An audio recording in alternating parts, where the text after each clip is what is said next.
jugés. Et il y aura une prochaine conférence, donc qui sera la dernière le 15 avril, avec Catherine Deschamps sur la question de la prostitution. Donc pourquoi Sud étudiant, comme vous avez pu le voir sans doute sur les affiches, a voulu organiser ces conférences autour de ces thèmes-là. Donc Sud étudiant, c'est un syndicat étudiant, mais qui n'a pas envie de se cantonner juste au problème de bourse, au problème de soutien, etc. Il y a aussi un travail de fond avec l'Union syndicale solidaire, notamment autour de l'antifascisme, qui est une de nos valeurs primordiales. Et c'est pour cette question, pour cette thématique qu'on a organisé ça, parce qu'aujourd'hui, on peut constater que dans toutes les sphères de la société, les idées comme quoi immigration et délinquance ont bien une corrélation, trouvent des nouvelles voies, que ce soit par les médias, que ce soit par les politiques également. Du coup, c'était aussi l'idée de regarder un petit peu, de creuser cette question, de voir quels sont les chiffres en vérité, qu'est-ce qu'on nous montre et quelle est la vérité derrière ces chiffres. Tous ces chiffres qu'on a au JT, tous ces chiffres qui nous sont assénés dans le discours politique, qu'est-ce qu'il y a comme réalité réelle derrière, ils viennent d'où? Donc je vous remercie beaucoup, je vais laisser la parole à Laurent Micheli.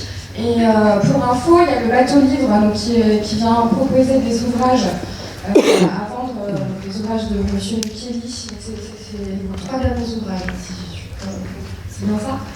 Et il y aura un pot aussi à la fin de la conférence avec une petite séance de dédicace. Donc là, on passera du côté bar de l'espace culture.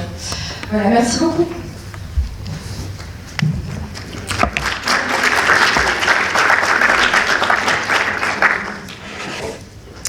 Bien, bonsoir tout le monde. Merci beaucoup de vous être déplacés en cette fin de journée.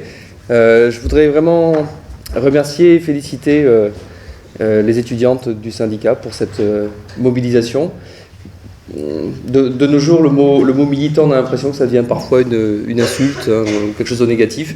Moi, je pense que c'est absolument fondamental. Je pense qu'on fait rien de grand si on n'est pas militant de ce qu'on fait. Et dans l'univers de plus en plus anonyme et du chacun pour soi dans lequel on vit, je trouve ça fondamental. Donc vraiment félicitations. Et puis merci beaucoup aussi au libraire, que je sais également, on m'a parlé de lui être également un libraire militant de son métier, des causes du livre et des causes qui passent à travers le livre. Et également, c'est pas facile tous les jours. Vraiment, je trouve que c'est tout à fait formidable ce qu'ils font.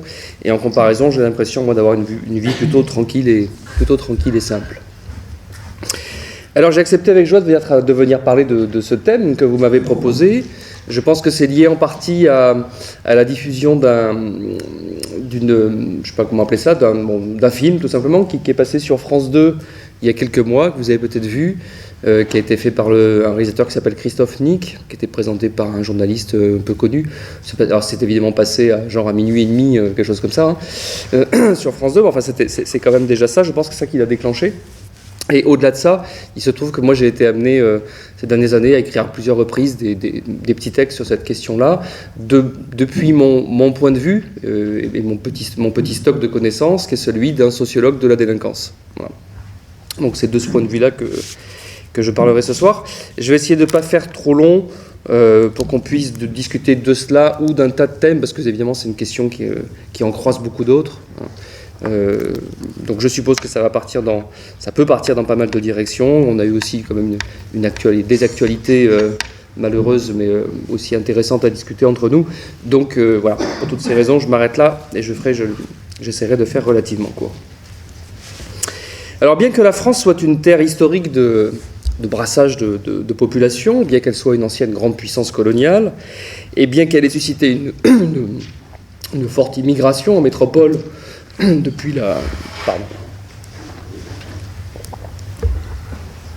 révolution industrielle, notre roman national n'est pas celui d'un pays pluriel qui serait fort de sa capacité à faire vivre ensemble des populations venues d'un peu partout du monde. C'est au contraire, notre roman national, c'est au contraire plutôt celui d'un pays dont l'homogénéité culturelle supposée, la carte postale de la France éternelle, sur laquelle on reviendra peut-être, serait au contraire constamment menacée par l'invasion étrangère.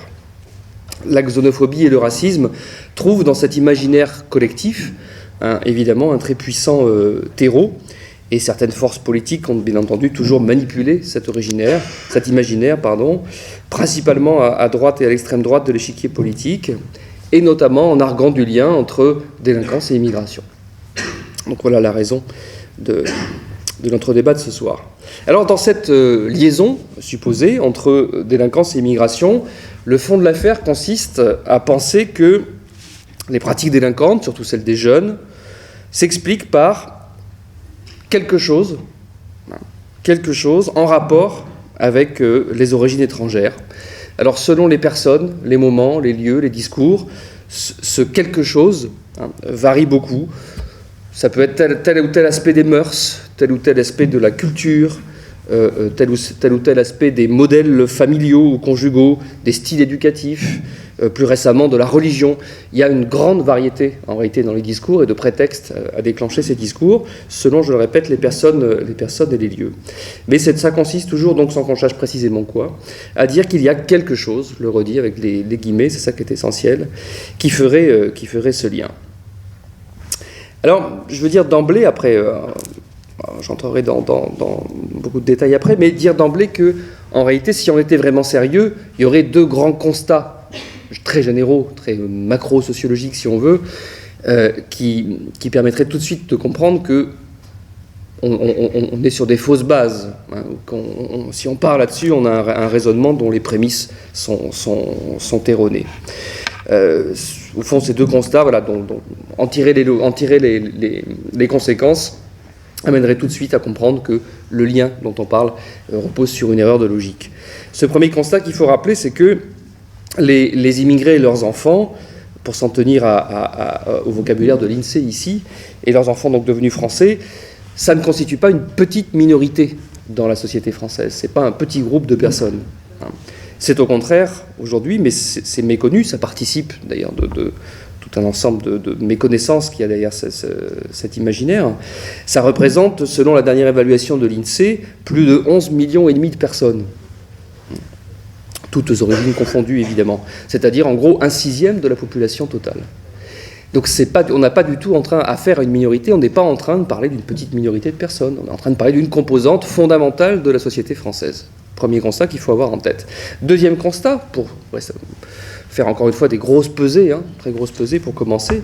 Deuxième constat, si on regarde cette fois la population délinquante juvénile, au sens large, c'est-à-dire entre 14 et 21 ans en général. Bien. Prenons un point de repère qui est la totalité des jeunes de cet âge-là, en gros, qui sont suivis dans l'année par l'ensemble des services de la protection judiciaire de la jeunesse et du secteur associatif habilité, au titre de l'enfance délinquante. Si on prend la totalité, toute catégorie, toute tranche d'âge, etc., confondue, on arrive en 2013 à environ 170 000 jeunes. Donc je donne juste ces deux premières indications pour qu'on se rende compte de quoi est-ce qu'on est en train de parler. D'un côté, on va appeler ça une population délinquante juvénile, qu'on va estimer à 170 000 personnes pour le dernier chiffre 2013, c'est le chiffre clé de la justice, le dernier qui est paru. Et de l'autre, on a 11,7 millions de personnes potentiellement concernées. Admettons, mais vraiment juste pour le raisonnement, admettons, comme ça, à la louche, que la moitié de ces 170 000 jeunes sont des descendants d'immigrés. Admettons. Ça nous ferait donc 85 000 personnes. C'est vraiment, dans certaines grandes agglomérations, ça peut être ça, voire plus. Dans d'autres milieux hors grande agglomération, ça peut être beaucoup moins, peu importe. C'est juste pour donner un ordre de grandeur et se fixer un petit peu les idées. Et mon but en disant ça, c'est simplement de montrer que d'un côté, on parle donc d'une population entre 11,5 et 12 millions de personnes, et de l'autre, on parle de 85 000 personnes. On parle donc d'un côté de quelques dizaines de milliers, de l'autre de plusieurs millions. Donc ce que je veux dire par là, c'est que dans les pratiques délinquantes, au sein même de la population dite issue de l'immigration, ça représente une toute petite minorité de personnes. Et si je sors maintenant de mes approximations macro ou statistiques pour descendre au niveau du terrain, et pour le dire de manière très simple, dans le pire des quartiers, que ce soit de Marseille d'où je viens ou de Lille, dans le pire des quartiers, prenons un quartier d'habitat social très dégradé, admettons de 3000 personnes, dans le pire des quartiers, la population délinquante de la vie de tous ceux qui s'en occupent localement, ça va être entre 15 et 30 personnes. C'est-à-dire entre 0,5 et 1% de la population. Or, le quartier en question est composé à, ça varie selon les quartiers, mais il va être composé facilement entre 60 et 98% de population dite immigrée. Donc ce que je veux dire par là, c'est que s'il y avait quelque chose, toujours ce quelque chose, s'il y avait quelque chose de fondamental, d'inhérent à la condition de, etc., s'il y avait une liaison fondamentale entre le statut d'étranger, d'immigré ou de descendant d'immigré et le fait à un moment donné de pratiquer la délinquance, alors potentiellement, ça concernerait des pans entiers de la population. Or, ce n'est pas du tout ce qu'on observe. Ce qu'on observe, c'est qu'au contraire, il s'agit d'une toute petite minorité, quel que soit le niveau d'échelle auquel on l'observe. C'est la première chose qui devrait d'emblée faire réfléchir et d'emblée se faire comprendre que faire un lien comme ça fondamental entre ces deux choses, c'est une erreur de base, c'est une erreur de logique, tout simplement. Ça ne peut pas être aussi simple, c'est forcément beaucoup plus compliqué, et pourtant, la plupart des discours reposent sur cette erreur de logique.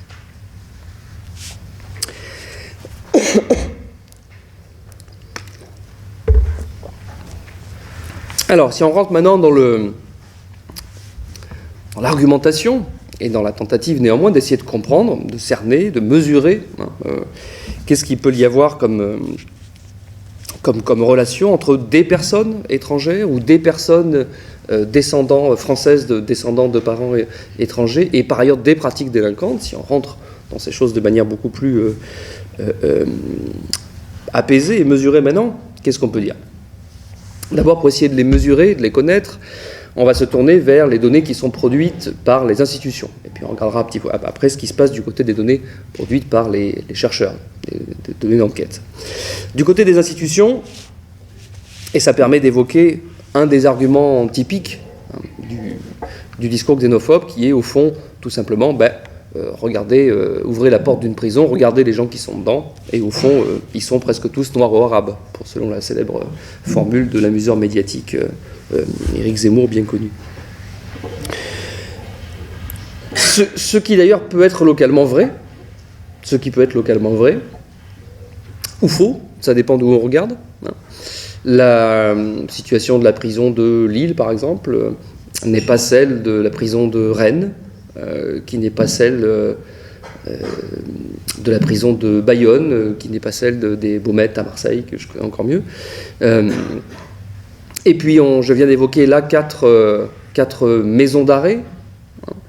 Et si vous regardez à présent dans un centre de détention, que vous regardez des personnes qui sont condamnées à des plus longues peines, en particulier pour des crimes sexuels, alors le constat en général n'est plus vrai du tout. C'est-à-dire que la majorité des personnes qui sont dans ces centres-là sont blancs de peau, pour dire les choses. Ah, voilà une complexité nouvelle. Il y a donc plusieurs types de délinquance, plusieurs types de prisons.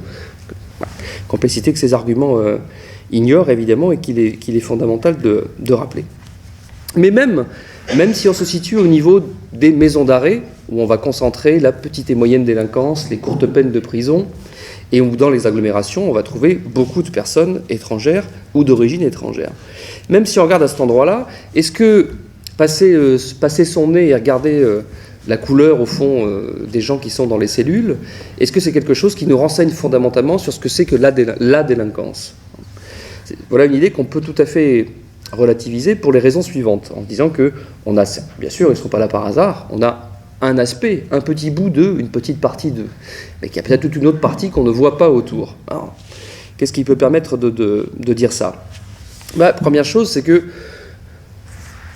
dès le stade du début, au fond, de la procédure pénale, c'est-à-dire dès le stade policier, on peut penser qu'il y a quelques effets de filtre qui font que les étrangers, les immigrés, les gens qui n'ont pas la peau blanche, peuvent être localement plus repérés, plus contrôlés, plus arrêtés que d'autres.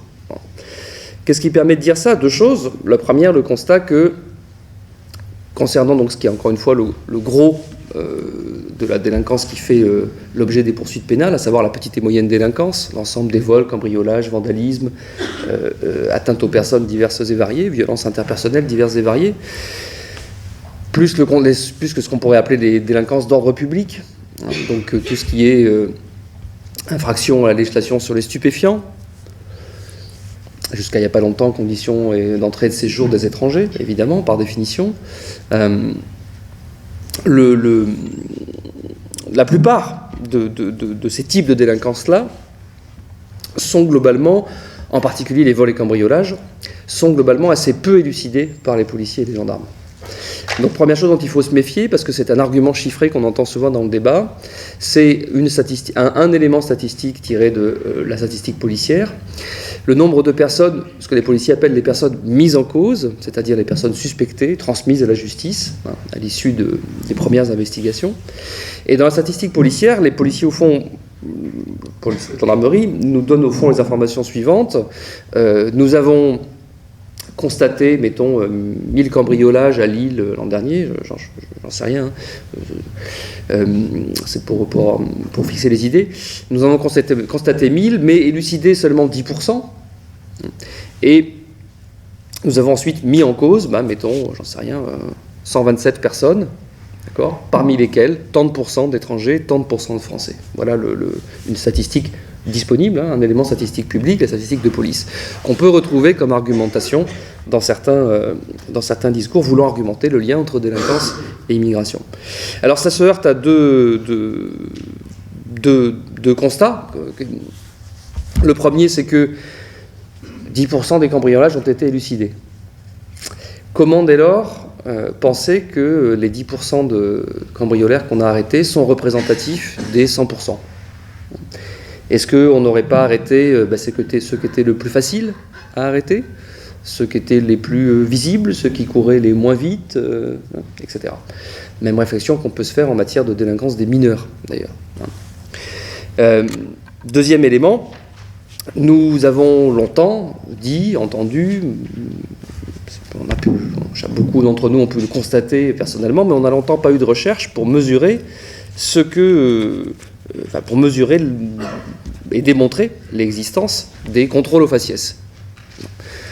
On a quelques éléments, vous le savez sans doute, depuis une recherche française de 2009, hein, de mes anciens collègues du CESDIP, Fabien Jobard et René Lévy, qui ont commencé à donner ici quelques éléments chiffrés, montrant que selon les circonstances, les lieux qu'ils étudiaient, les types de délinquance, l'habillement, globalement, néanmoins, les personnes qui avaient un faciès étranger avaient, selon les cas, je répète, il y a plusieurs variables dans l'expérience, selon les cas, avaient entre 1 et 15 fois plus de chances d'être contrôlé que quelqu'un qui n'avait pas un faciès étranger.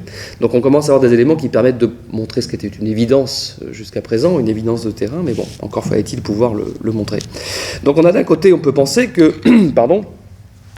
a d'un côté des gens qui sont pour partie, parfois, plus facile à attraper, plus facilement dénoncés par la rumeur publique, qui se protègent moins, qui sont, on va le voir, dans des conditions sociales et juridiques beaucoup plus précaires. De l'autre, une population qui est beaucoup plus souvent victime de contrôles à l'occasion desquels peuvent être constatés des actes de délinquance, ne serait-ce que de la délinquance administrative, hein, le pas avoir de papier en règle, le fait de consommer des stupéfiants, hein, fumer un joint, chose qui est pourtant extrêmement répandue. Hein, vous le savez sans doute, il existe un organisme en France, l'Observatoire français des drogues et des toxicomanies, qui fait chaque année des enquêtes pour mesurer les consommations de drogue au pluriel. Et selon les derniers éléments, je crois que c'est l'enquête de 2013 ou 2014, je ne sais plus de mémoire, la population française de personnes qui a expérimenté le cannabis dans l'année écoulée était évaluée à 13,5 millions de personnes, hein, qui a au moins une fois expérimenté. Il y a beaucoup moins, évidemment, c'est autour de 500 000 de mémoire de consommateurs réguliers. Voilà. Donc c'est une population évidemment énorme. Autre façon de le dire, mesurée par une autre enquête, toujours du même organisme, à l'âge de 17 ans, un garçon sur deux a déjà fumé, etc.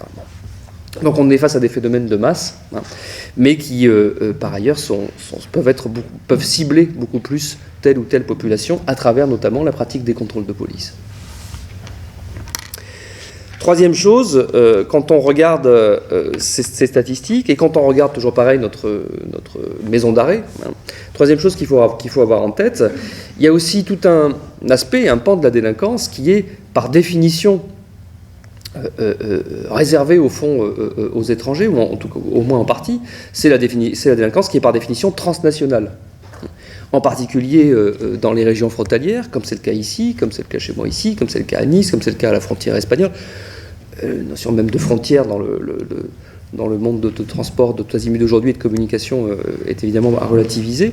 Mais il y a aussi donc toute une délinquance transnationale qui, par définition, concerne massivement des étrangers.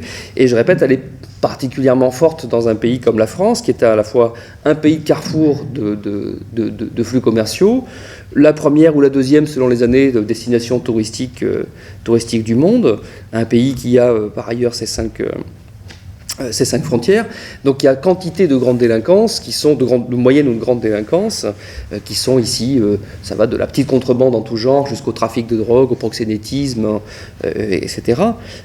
Qui sont, encore une fois, qui par définition vont concerner un certain nombre de ressortissants étrangers qui peuvent être arrêtés pour des délits commis en France, mais qui peuvent ne pas être par ailleurs des résidents français.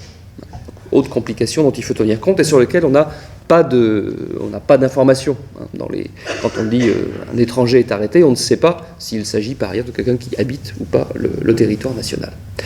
Sur tous ces phénomènes frontaliers de criminalité transnationale, je vous renvoie par exemple aux travaux d'Alain Tarius et des gens qu'il a pu former.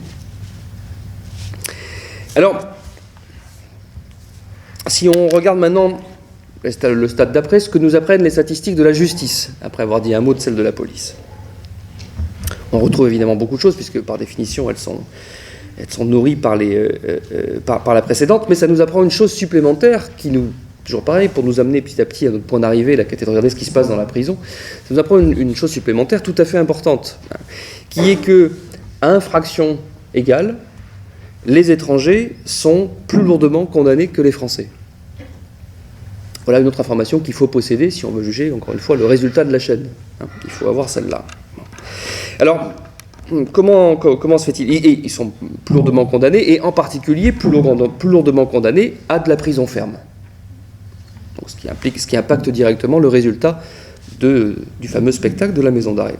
Alors pourquoi ? Non pas au terme d'une xénophobie orientant systématiquement les pratiques des magistrats. Non, au terme en réalité d'une discrimination qui repose sur des raisons professionnelles et pratiques classiques et bien compréhensibles, en particulier sur ce qu'on appelle en justice les garanties de représentation.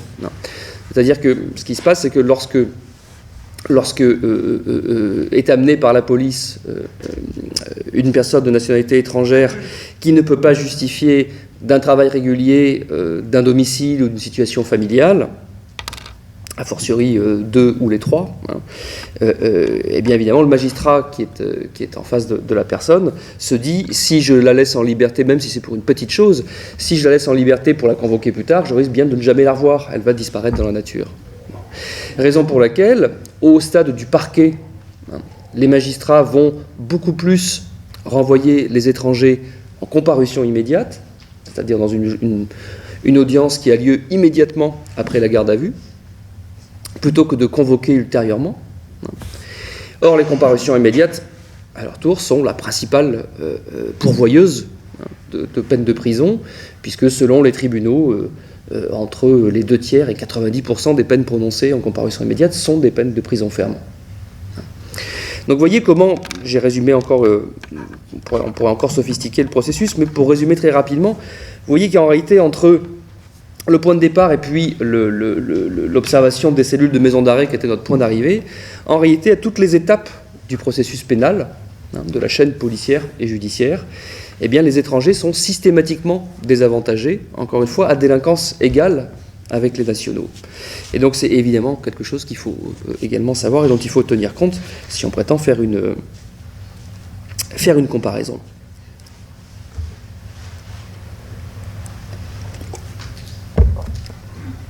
Dernier élément, puisqu'on est sur les petites statistiques pénales, on peut en rappeler quelques-unes aussi, et ajouter un argument de plus.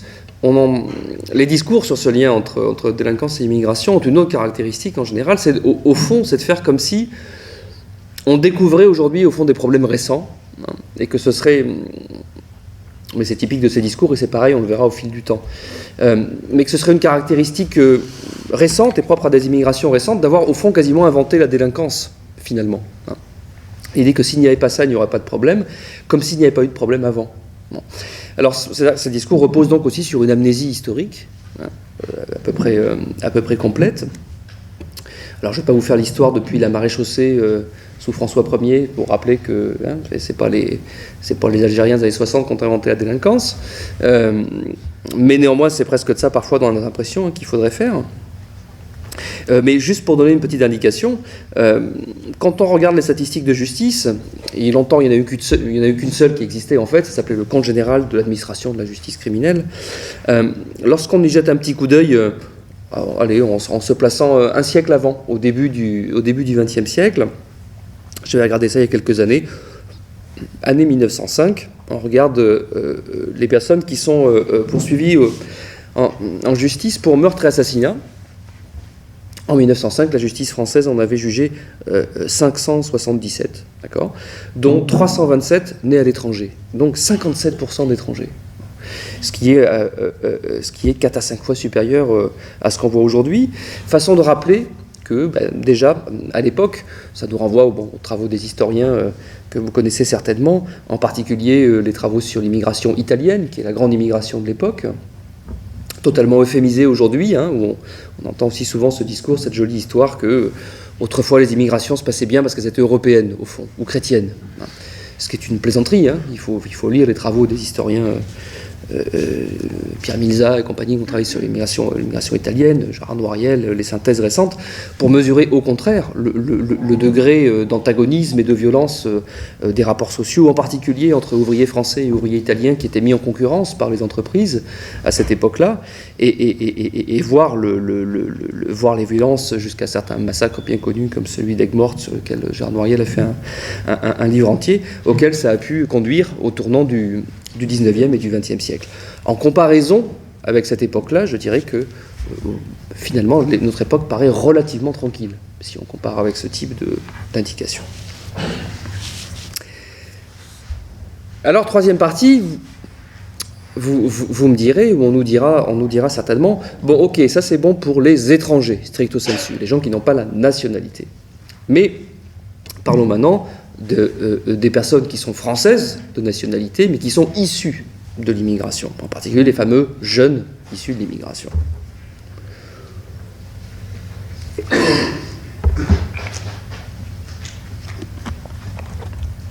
Et qu'en est-il ici de leur supposée ou annoncée surreprésentation dans la délinquance? Si oui, combien, pourquoi, comment, et comment l'expliquer? J'avais réalisé avec une petite équipe il y a quelques années une étude en région parisienne qui avait consisté à regarder la totalité des dossiers qui étaient entrés au parquet, c'est une étude sur les mineurs, au parquet des mineurs dans une juridiction parisienne. Tout ce qui était entré pendant 6 mois, ça représentait de mémoire dans les 550 dossiers, quelque chose comme ça, donc une étude qui était quantitativement assez importante. On avait regardé ça et on avait codé nous-mêmes la nationalité des parents et l'origine supposée en fonction des noms et des prénoms des jeunes qui étaient poursuivis. Et on s'était aperçu en faisant ça que les 2 tiers, presque les 2 tiers des mineurs poursuivis devant le parquet avaient des parents étrangers. Hein. Un peu moins et parmi ces 2 tiers, c'était au total, un petit peu moins de 60% si on retenait uniquement les origines maghrébines et subsahariennes, et africaines subsahariennes. On avait donc une forte surreprésentation, apparente en tout cas, de cette population. Alors je dis apparente pour 2 raisons. La première, c'est que là encore, on ne sait pas, à la base, quel est le poids, au fond, de ce qu'il faut bien appeler les discriminations policières, en amont. Autrement dit, lorsque vous avez 10 personnes qui font quelque chose qui est illégal, s'il y en a 5 qui sont arrêtées, est-ce qu'elles sont tirées au sort? Est-ce qu'elles sont représentatives des 10? Ou est-ce qu'elles ont une caractéristique bien particulière? Par exemple, celle d'être plus visibles. C'est une question qu'il faut évidemment toujours malheureusement rappeler. Sans, je le répète bien, enfin non, je le répète pas, je ne l'ai pas dit, sans présumer et sans faire un quelconque procès en intention raciste aux forces de police ou de gendarmerie. Il ne s'agit pas du tout il ne s'agit pas de ça. Lisez à ce propos-là d'ailleurs un très bon article il y en a eu plusieurs. Il y en a eu un de Dominique Monjardet, qui est un petit peu l'ancêtre en France de la sociologie de la police. Et puis il y en a eu un ensuite de René Lévy et René Zoberman. Je cherche le titre exact. La police à l'épreuve du modèle républicain, ou un titre comme ça, qui est paru à la fin des années 80, et qui explique très bien comment des discriminations peuvent être intégrées à une culture professionnelle sans qu'il y ait besoin pour cela d'être appuyé par ailleurs sur des opinions racistes. C'est deux choses différentes. Donc regardez des pratiques professionnelles et des cultures professionnelles et des représentations voilà. Donc première raison, on ne sait pas ce qu'il y a en amont. En particulier, donc une recherche qui portait sur les mineurs, et qui a mené beaucoup d'incidents surgis dans les établissements scolaires, notamment dans les en bagarre entre jeunes, mais aussi incidents entre jeunes et adultes, qui a mené beaucoup d'incidents surgis entre jeunes et autres représentants de l'autorité, alors les policiers, les transporteurs aussi, transporteurs publics. Donc je vais y revenir, mais on a là une première source d'interrogation sur qu'est-ce que ces conflits d'autorité, au fond, quelle est leur part dans cette quantité de procédures qui arrivent à la justice, j'y reviendrai. Et puis deuxième raison qui me font dire que cette surreprésentation était très apparente, c'est que en termes statistiques, lorsqu'on analysait sur notre base là, des 560, je ne sais plus, dossiers, on s'est aperçu assez rapidement que la variable née de parents étrangers, au fond, était très vite expliquée, si vous voulez, statistiquement par 3 autres variables, 2 surtout, un petit peu une troisième. La première, c'était qu'en fait, elle masquait, donc la première autre variable qui était masquée par celle-là, c'était celle du quartier, le quartier d'où venaient ces jeunes. C'était la variable en réalité la plus discriminante qui se cachait derrière. Et la deuxième, c'était le parcours scolaire, en particulier l'échec scolaire en réalité. La troisième qui jouait en partie, mais c'était statistiquement beaucoup moins fort, c'était la taille des fratries. Les familles nombreuses étaient plus présentes. Voilà. Alors, raison pour laquelle, alors je le redis parce que je ne l'ai peut-être pas bien dit, et puis tout le monde n'est peut-être pas versé dans les analyses quantitatives. J'en suis pas un grand spécialiste non plus, mais enfin je connais le minimum. Je redis ça, quand on observe, quand vous observez dans une population que, bien voilà, n'importe quoi, j'en sais rien, nous ce soir, nous sommes 70% à avoir un pull de couleur, plutôt qu'un pull noir, blanc ou gris. Voilà. Quelle est l'explication? Est-ce que c'est le fait que nous avons 70% à préférer la couleur? Bon, ben, ça, c'est ce qu'on peut penser spontanément, mais ce n'est pas forcément la bonne explication. On peut découvrir cette explication si par ailleurs, en étudiant toutes les variables qui nous composent dans une enquête, on s'aperçoit qu'il y a autre chose qui explique que notre goût pour la couleur. On peut le découvrir ou le supposer fortement à l'issue d'une enquête. Donc je répète, ce que nous avions découvert là, et qui nous paraissait tout à fait majeur, c'était le fait d'être né de parents étrangers était en fait une variable qui en cachait 2 autres, et même 2,5 en réalité. La première qui était le quartier, précisément, d'où venaient les jeunes en question, qui était surreprésenté sur certains quartiers du bassin du tribunal en question, c'était les Yvelines, c'était Versailles. Et la deuxième, c'était le parcours scolaire, en particulier l'échec de ce parcours scolaire. Alors, c'est ce qui me fait transition pour mon dernier point, qui est essayons plutôt maintenant de remettre les choses dans le bon sens, après avoir essayé de démanteler au fond et de déconstruire les préjugés. Essayons maintenant de reconstruire une analyse sociologique au fond de pourquoi on devient délinquant. et d'intégrer dans cette réflexion sur pourquoi ou comment on devient délinquant, d'intégrer, pour le type de délinquance dont on parle ici, d'intégrer ces différentes variables dans l'analyse et de voir quel rôle elles peuvent jouer. En remettant ainsi, à mon sens, les choses dans le bon ordre. Alors je m'appuie pour ça, pour aller rapidement, je m'appuie pour ça sur deux petits concepts que j'ai résumés aussi dans mon manuel. Le premier qui est celui de l'inscription sociale des pratiques délinquantes, et le deuxième qui est celui de la construction identitaire du rôle délinquant. Ça repose sur un constat tout simple qui est que la délinquance, c'est à la fois une activité plus ou moins routinisée, mais par ailleurs, c'est aussi une identité, un rôle social, un rôle psychosocial. Donc c'est ces deux choses qu'il faut comprendre si on veut analyser les carrières délinquantes, les entrées et les sorties. C'est des choses qu'il faut avoir absolument en tête. Et c'est à mon sens ce qui permet de comprendre pourquoi et qui sont ces jeunes qui font carrière dans la délinquance, pourquoi ils sont dans le système politique, social et pénal actuel, pourquoi ils sont pour beaucoup des enfants des quartiers d'habitat social, des fils en particulier, en particulier de familles nombreuses qui sont les moins armées scolairement, et des familles également qui sont les plus précaires économiquement, et qui sont par ailleurs membres des intenses sociabilités juvéniles et masculines qui caractérisent ces quartiers populaires. Ils sont aussi très clairement les segments d'une classe sociale située tout en bas de l'échelle, et dont la relégation s'inscrit en général dans l'espace urbain. Rapidement, je dirais que c'est d'abord en famille que cette inscription sociale se marque dans la trajectoire et dans l'esprit des enfants, comme, à mon sens, des recherches, notamment un numéro très intéressant de la revue Politics en 2012, avec des recherches sur la socialisation des enfants, entre 6 et 10 ans, par exemple, avait, me semble-t-il, bien montré ça. Ensuite, c'est évidemment massivement dans les parcours scolaires que s'opèrent de façon décisive ces orientations pour les enfants, parce que c'est là que se joue pour la première fois leur destin personnel, et c'est là qu'ils en prennent conscience petit à petit, et leur famille plus ou moins autour d'eux. Ça, c'est l'essentiel. Du côté de la construction de l'identité, je rappelle là aussi des choses très basiques, mais je crois tout à fait fondamentales. Il s'agit donc d'un processus psychosocial qui consiste en la rationalisation de l'opposition à un modèle, le modèle dit normal, travaille bien à l'école, tu auras un bon métier, etc. La rationalisation de l'opposition à un modèle qui est jugé inaccessible à un moment donné par un adolescent.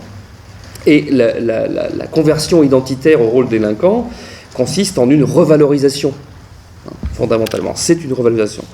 Pour le dire plus simplement, on ne devient pas délinquant en baissant la tête, en s'excusant, ou en courbant les chines. Non, par définition, je résume beaucoup, je simplifie, la situation principale, on va dire, consiste au contraire, puisqu'il s'agit de sortir de la dépréciation, de la honte, de l'anxiété, de la mauvaise estime de soi-même, de l'échec, etc. Il s'agit au contraire d'en sortir par le haut, je dirais de façon en rébellion, en affichant un contre-modèle, une contre-identité, en valorisant l'aspect hédoniste, le style de vie délinquant, etc. Alors évidemment, ces mécanismes, on voit bien qu'aujourd'hui comment ils sont concentrés dans certains quartiers populaires, où au fond tous les facteurs se cumulent.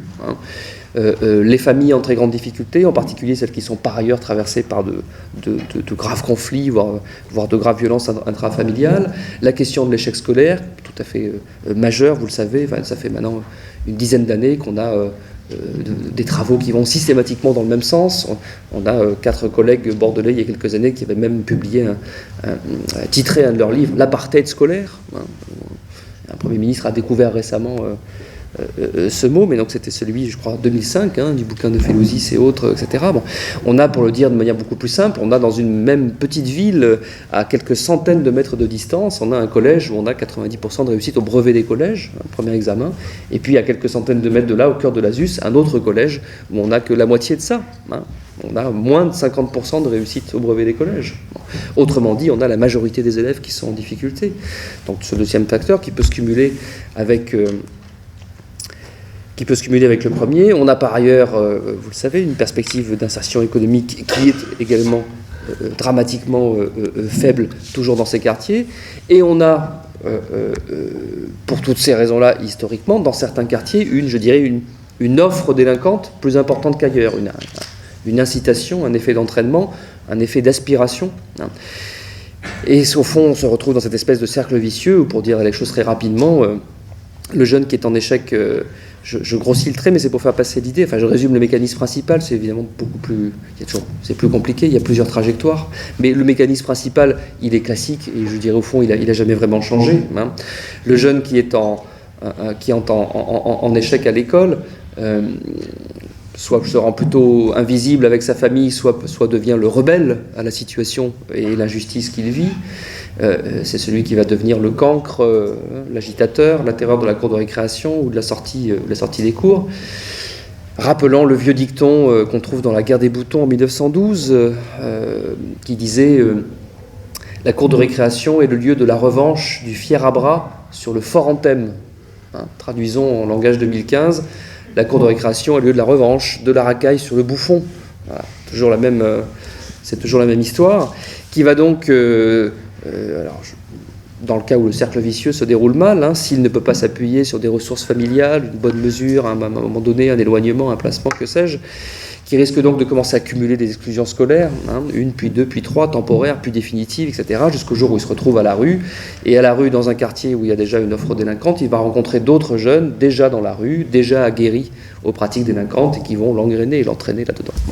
Voilà une espèce de situation type qu'on a retrouvée dans quantité d'affaires et qui caractérise tout à fait ce type de carrière et ce premier type de socialisation délinquante. Il y en a plusieurs, vous le savez, la prison en fait partie aussi évidemment, mais on a là la première.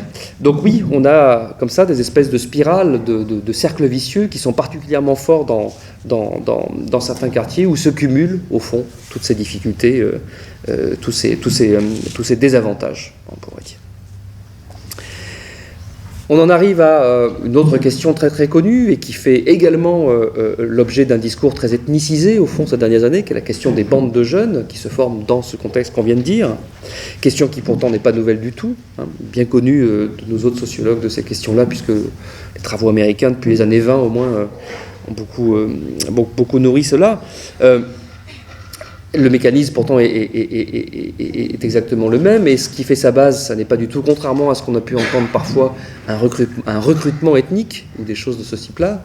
Non, le mécanisme de base de formation et de recrutement des bandes de jeunes, c'est la proximité résidentielle. Je suis dans la bande de mon quartier avec des jeunes que je connais depuis tout petit parce que j'ai grandi avec eux. Et si on a un peu tous la même couleur, c'est peut-être qu'à tel endroit, c'est tout l'immeuble qui a la même couleur. Voilà.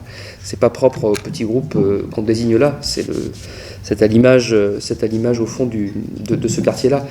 Je renvoie ici à la thèse de Marwan Mohamed sur la formation des bandes de jeunes, qui explique très bien entre les trois pôles de socialisation, la famille, l'école et le quartier, comment ces choses se trament. Et l'erreur qu'il y a là aussi dans cette désignation ethnique, dans cette ethnicisation des bandes de jeunes. Ce qui n'empêche pas, et c'est mon avant-dernier point, ce qui n'empêche pas que, et c'est ici, au fond, c'est le seul endroit, à mon avis, où joue véritablement la question dite ethnique, une fois qu'elle est constituée dans le débat public, une fois qu'elle existe comme représentation et comme stigmatisation, elle peut, parvenue à ce stade-là de la reconstruction du parcours délinquant, elle peut servir au fond à renforcer encore plus ce parcours-là. Pour une raison qui est classique et qui est typique du mécanisme de la carrière délinquante et notamment des bandes de jeunes, qui est que dans le petit milieu délinquant, qui je l'ai dit, c'est à la fois un ensemble de pratiques, mais ce sont aussi des représentations, ce sont aussi des imaginaires, des discours, une identité. Et dans le discours, il y a ça fait partie de cette socialisation. Ce discours contribue aussi à désigner un nous et un eux. De la même manière que la société produite d'exclusion est érige une barrière entre les uns et les autres, et entre nous et eux. De la même manière, du côté de la socialisation délinquante, on a également ce retour-là. Ce qui est classique, en termes savants, on va parler de la stigmatisation et la contre-stigmatisation, et renvoyer à la longue série des travaux interactionnistes de Goffman et autres, Goffman, Becker, etc. Et puis, pour ceux qui ne sont pas versés dans la sociologie de la délinquance, je peux vous donner une autre référence plus simple à mémoriser, c'est Coluche, dans son sketch sur le clochard malheureux, ou quelque chose comme ça, qui se lève à un moment donné en disant « La société ne veut pas de nous qu'elle se rassure, on ne veut pas d'elle ». Ça rappelle simplement cela. La stigmatisation produit la contre-stigmatisation. Le racisme produit le contre-racisme. Tu ne m'aimes pas, je t'aime pas non plus. Tu veux pas de moi, je veux pas de toi non plus, etc. etc. C'est tout à fait fatal. Et à mon avis, c'est finalement le seul endroit où ces mécanismes d'ethnicisation peuvent venir réellement durcir une situation, une trajectoire des représentations délinquantes, les durcir encore, en fournissant aux intéressés, au fond, une explication à leur situation, une vision du monde, qu'on va rencontrer régulièrement, qui va fournir aussi, même dans certains cas, des théories du complot, qui va être l'explication, la vision du monde consistant à penser que la société française est une société raciste, point, et globalement, et à 100%, et point, et que c'est ce qui explique tout. La situation où on est, le machin, etc., jusqu'à verser dans les théories du complot, dont on a pu voir encore les exemples récents. Les attentats n'ont pas eu lieu, ou c'était commandité, ou c'était fait exprès, bref, tous les délires qu'on peut imaginer quand on part vers cette façon unique de voir le monde. C'est finalement et fatalement le seul point où je pense que cette ethnicisation généralisée dans laquelle nous vivons, malheureusement, peut venir effectivement renforcer encore plus les trajectoires délinquantes dont on parlait ici. Alors, pour conclure,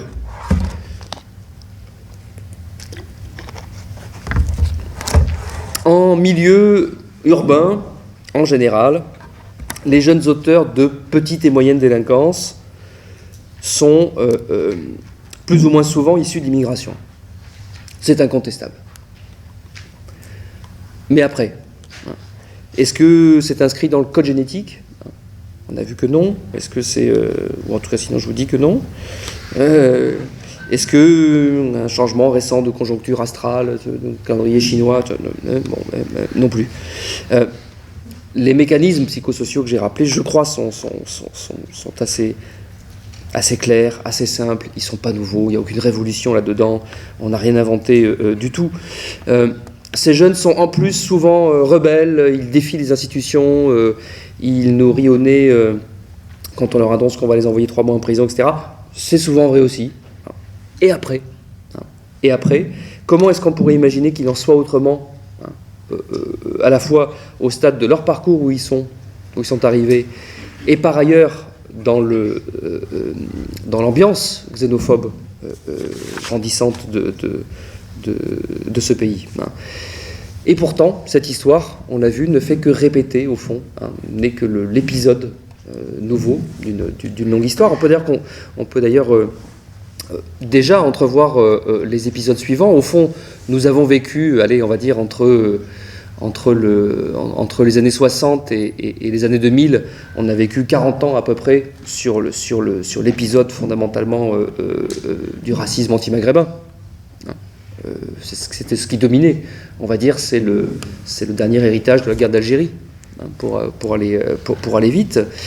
Mais vous aurez remarqué aussi que les prochains épisodes ont déjà commencé, c'est comme dans Plus belle la vie, qui n'est pas tout à fait terminé, mais on annonce déjà le suivant pour accrocher le lecteur. Donc l'épisode maghrébin a à peine terminé que déjà, et donc par exemple les émeutes de 2005, on a bien vu comment arrivait maintenant la peur des Noirs, arriver les discours sur la polygamie, on a bien vu ça pendant notamment les émeutes de 2005. À cette occasion-là, on a vu refleurir un certain nombre de discours culturalistes qu'on croyait définitivement l'essai a un chapitre d'histoire de l'ethnologie assez ancien. Et puis au même moment, d'ailleurs, troisième épisode qui se superpose, on a vu arriver aussi l'épisode Rome, hein, bien sûr, dans lequel on est encore plongé tout à fait en ce moment. Je conclurai en disant que finalement le seul épisode qu'on verra sans doute jamais dans cette triste série Pas belle la vie, qui est celle qu'on raconte ce soir, eh bien, c'est sans doute l'épisode de la délinquance des élites économiques et politiques. Ceux-là qui ont à peu près tous la peau blanche risquent pas de se retrouver dans la prison et de devenir blanchir la moyenne du teint des gens qu'on observait tout à l'heure dans notre maison d'arrêt, puisque rarement pris, jugés parfois au bout de longues années de procédure quand ils sont jugés, ils n'écopent quasiment jamais des peines de prison ferme, ce qui nous rappelle, au cas où on ne le savait pas, que la prison, eh bien, c'est pour les pauvres. Et il me semble que c'est malheureusement là-dessus, sans ironie, mais avec un peu de tristesse, qu'il faut bien être obligé de conclure. Merci de votre attention.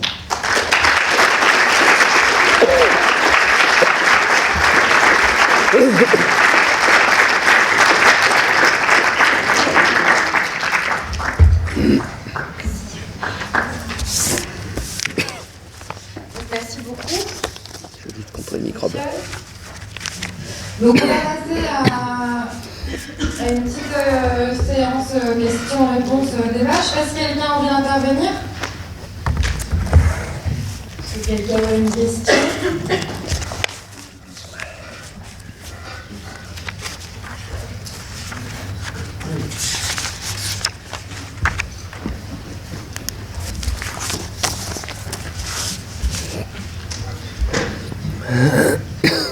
Ouais, j'ai une question.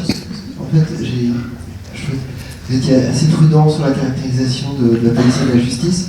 Moi, je me rappelle d'un rapport d'Amnesty International, si je me rappelle bien, que ça s'appelait Une police au-dessus des lois, ça en 2009, qui avait dans ses conclusions une formule du genre on craint une institutionnalisation dans la police et dans la justice du racisme. Du coup, je relis ça. La distinction que vous avez faite entre le fait qu'il y ait une personne qui est raciste et le fait que l'institution ou la corporation, je ne sais pas, je ne me rappelle plus quel terme vous avez employé, était raciste. Voilà. C'était la question que j'avais. Ouais. Alors, c'est pas que j'étais spécialement prudent par volonté d'être prudent, hein, je dis les choses comme je les pense, sans souci. C'était que je voulais absolument faire la différence entre ce qui procède de représentations racistes qu'une personne, par exemple, de 25 ans aurait hérité en famille et qu'elle répéterait depuis qu'elle est assez petite pour lire Le Monde, parce que ses parents étaient comme ça, bon, voilà. Distinguer ça et expliquer qu'on va trouver des pratiques discriminatoires, des représentations discriminantes, des façons de voir le monde racisées, ethnicisées, etc. On va en rencontrer de manière ordinaire, par exemple dans le langage policier ou gendarmique de base, basé sur l'idée que c'est notre clientèle principale, de la part de gens qui n'ont pas cette trajectoire, qui n'ont pas cette origine familiale, qui ne sont pas arrivés. Mais c'est pas du tout une façon d'euphémiser la chose que de le dire. Dans certains cas, c'est même pire. C'est même pire, puisque ce que montraient les travaux, notamment de Dominique Monjardet, c'est que ces représentations sur la clientèle ethnicisée de la police étaient quelque chose qui imprégnait la culture policière dès le stade de l'école de formation pour les gardiens de la paix. C'était une des recherches de Dominique Monjardet. Et donc c'était bien plus grave encore, puisque Monjardet disait au fond, c'est la culture professionnelle des policiers qui les rend racistes, même quand ils ne l'étaient pas avant. Donc en un sens, c'est même plus grave encore. Vous voyez ce qu'il voulait dire. Alors entendons-nous bien, hein, raciste en ce sens-là, qui produit massivement de la discrimination et qui l'entretient de fait. Hein, si on est convaincu d'avance et qu'on les pratique. Bon, c'est un serpent qui se mord la queue. Mais donc il avait montré ça en comparant notamment des opinions avec un questionnaire entre des jeunes au moment où ils entraient à l'école de police. À la fin de l'école, je crois, et un an après leur première affectation, quelque chose comme ça. Voilà.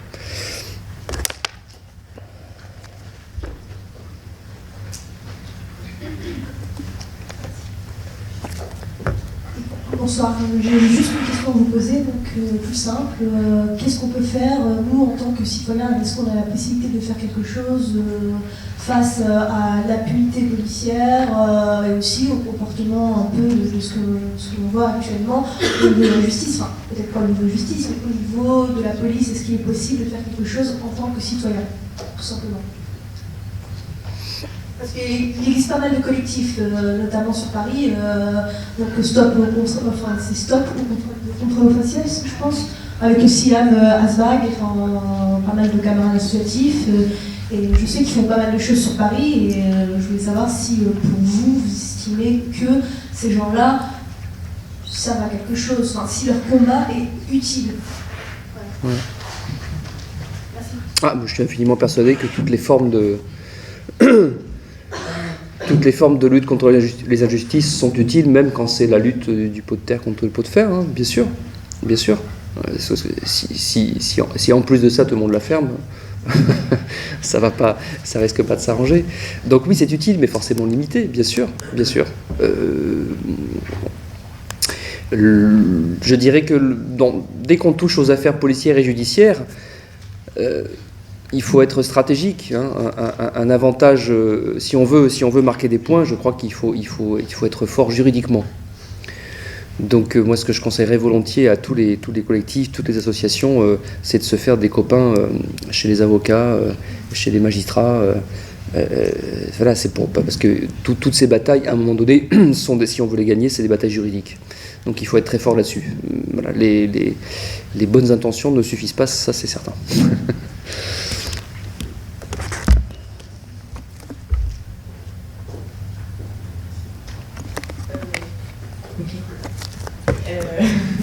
Moi, je voulais savoir, par rapport à ce que vous disiez sur la culture policière et tout ça, ce que vous pensiez d'un texte que j'ai lu en cours d'Abdel Malek Sayat sur, je ne sais plus le titre exact, mais que la République, c'est fondamentalement indivisible et qu'on est tous poussés à distinguer l'étranger comme divisant cette République.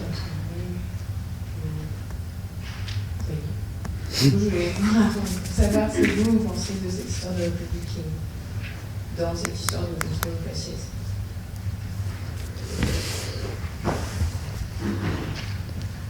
Si je comprends bien votre question, moi, ce que j'entends surtout là-dedans, c'est ce que j'ai voulu dire au tout début de mon propos.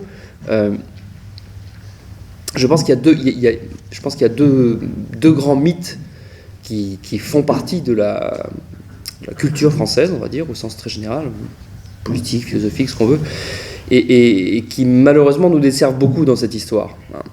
Le premier mythe, c'est le mythe au fond, c'est Astérix le Gaulois, on va dire d'un côté, et c'est au fond l'idée qu'il existe quelque chose qui s'appelle la France éternelle, qui est une espèce de carte postale, je dirais comme ça. Donc si on essaie de la visualiser tous, hein, donc c'est une carte postale avec un petit village, une petite rue, un clocher, un paysan qui passe en tirant ses vaches, un café, un serveur parisien sur le café, des gens qui sont assis à boire un coup de rouge, un autre qui passe avec une baguette sous le bras, un béret sur la tête, une espèce de condensé de tous les clichés régionalistes français, mais qui est très très fort, hein. Il n'y a qu'à regarder l'univers publicitaire, par exemple, pour voir comment c'est la ressource, une ressource fondamentale à côté de l'utilisation du corps féminin. C'est une ressource absolument fondamentale, ces clichés régionalistes. Donc une espèce de carte postale comme ça, et puis s'il fallait mettre du son derrière la carte postale, on entendrait sans doute un cri du coq, une marseillaise et une cloche qui tinte, quoi. Bon, voilà. Ça, je pense que c'est... Alors ça c'est pour le dire en termes très qui font bien comprendre, très pédagogiques. Derrière ça, il faudrait travailler la façon dont, en particulier depuis la Troisième République, même avant, depuis qu'il y a un des seigneurs de guerre qui a dit non, le roi de France c'est moi, c'est pas celui d'à côté, et qui a imposé sa lignée à lui. Regardez comment s'est construit le roman national. C'est ça que j'ai voulu évoquer au tout début. Mais je dis en particulier, donc sans remonter à l'Ancien Régime, en particulier comment depuis la Troisième République s'est construit par-dessus cette première carte postale, qui est déjà en soi à mes yeux un gros souci, parce que la France en 2015, ça n'a rien à voir avec cette carte postale. Donc il faudrait en mettre une autre, quoi. Il faudrait changer la carte postale, et déjà, voilà, pour que tout le monde soit heureux de se reconnaître dans quelque chose qui corresponde à quelque chose. En 2015, et pas en 1915, si tant est d'ailleurs qu'en 1915, c'était déjà ce genre de carte postale. Mais l'autre chose qui nous fait beaucoup de tort dans cette culture philosophique générale, et qui tient beaucoup dans l'expression culture républicaine, c'est pour ça que j'en parle, c'est qu'au fond, ce qui se passe depuis la Troisième République, c'est-à-dire cette idée que pour produire l'égalité, qui est la matrice des valeurs républicaines, pour produire l'égalité entre les citoyens, qui est formidable idéal révolutionnaire, eh bien, il faut fabriquer au fond un espèce de produit uniforme, incolore, inodore et sans saveur, quelque chose qui n'a pas d'identité, qui n'a pas de racines, où tout le monde se ressemble, qui a la même couleur, qui est dans le même uniforme, qui chante la même chanson, qui parle une seule langue, etc. etc. Voilà. Ça, je pense, c'est malheureusement c'est le côté obscur, si vous voulez, de la République. C'est le côté obscur du mythe égalitaire républicain. Ça produit à se représenter que voilà, c'est une espèce d'usine, au fond. On mettrait des pâtes molles qui rentreraient sur un tapis, puis la machine fabriquerait le citoyen. Voilà. Or, évidemment, la réalité, c'est pas ça. La réalité, c'est qu'on ne peut pas faire disparaître qui on est, d'où on vient, qui étaient ses parents, etc. Et que ça a toujours été comme ça. C'est bien pour ça que la Troisième République s'est autant battue pour essayer d'éradiquer les langues locales, par exemple, les langues régionales. Et qu'encore aujourd'hui, je veux dire, en 2004, dans le rapport d'un député de la République française, le monsieur Benisti, on trouvait cette phrase dramatique consistant à dire quand une maman ne parle pas français à son nourrisson, elle le prépare déjà à avoir des gros problèmes par la suite, dans un rapport qui portait sur la prévention de la délinquance. Voilà typiquement à quoi on aboutit, comme bêtise monstrueuse évidemment, parce que je pense que n'importe quel linguiste dirait quand une maman, quand un enfant déjà a 2 langues, machin, il sera beaucoup plus puissant. J'aimerais bien moi avoir eu 2, etc. Et combien d'entre nous qui parlaient anglais par exemple, ou autre chose, arabe, c'est formidable. Bon, mais non, là c'était un signe que peut-être de futurs potentiels délinquants. Voilà, ça dit bien le drame de cette conception, de ce mythe, puisque c'est évidemment quelque chose de totalement mythique, au sens que ça n'a rien à voir avec la réalité des humains, quoi. C'est le mythe de la tabula rasa aussi, notre façon de le dire. Donc je crois qu'on a là 2 mythes. Un premier qui est une espèce de mythe pseudo-historico-ethnicisé, qui est cette carte postale dont je parlais tout à l'heure, qui n'a pas de sens historique, qui est je ne sais pas ce que c'est, un mélange de publicité, de petits bouts d'histoire, de bouts de films et de machins qui, de toute façon, est plus vrai si ça a été vrai un jour, ne l'est plus depuis 150 ans. Et puis de l'autre côté, on a cette matrice égalitaire républicaine qui a d'un côté sa formidable puissance, parce que c'est une puissance formidable et qui socialise tout le monde, y compris ceux qui s'en sentent victimes sont néanmoins fortement influencés par ça, mais qui a aussi son côté obscur. Et son côté obscur, c'est cette façon de vouloir au fond faire disparaître toute autre forme d'identité, de lien, que celle qui serait énoncée, qui serait les mêmes pour tous, ce qui est une aberration, qui ne correspond pas tout simplement à la réalité humaine des choses. Je ne sais pas si je réponds à peu près à votre question qui était très générale.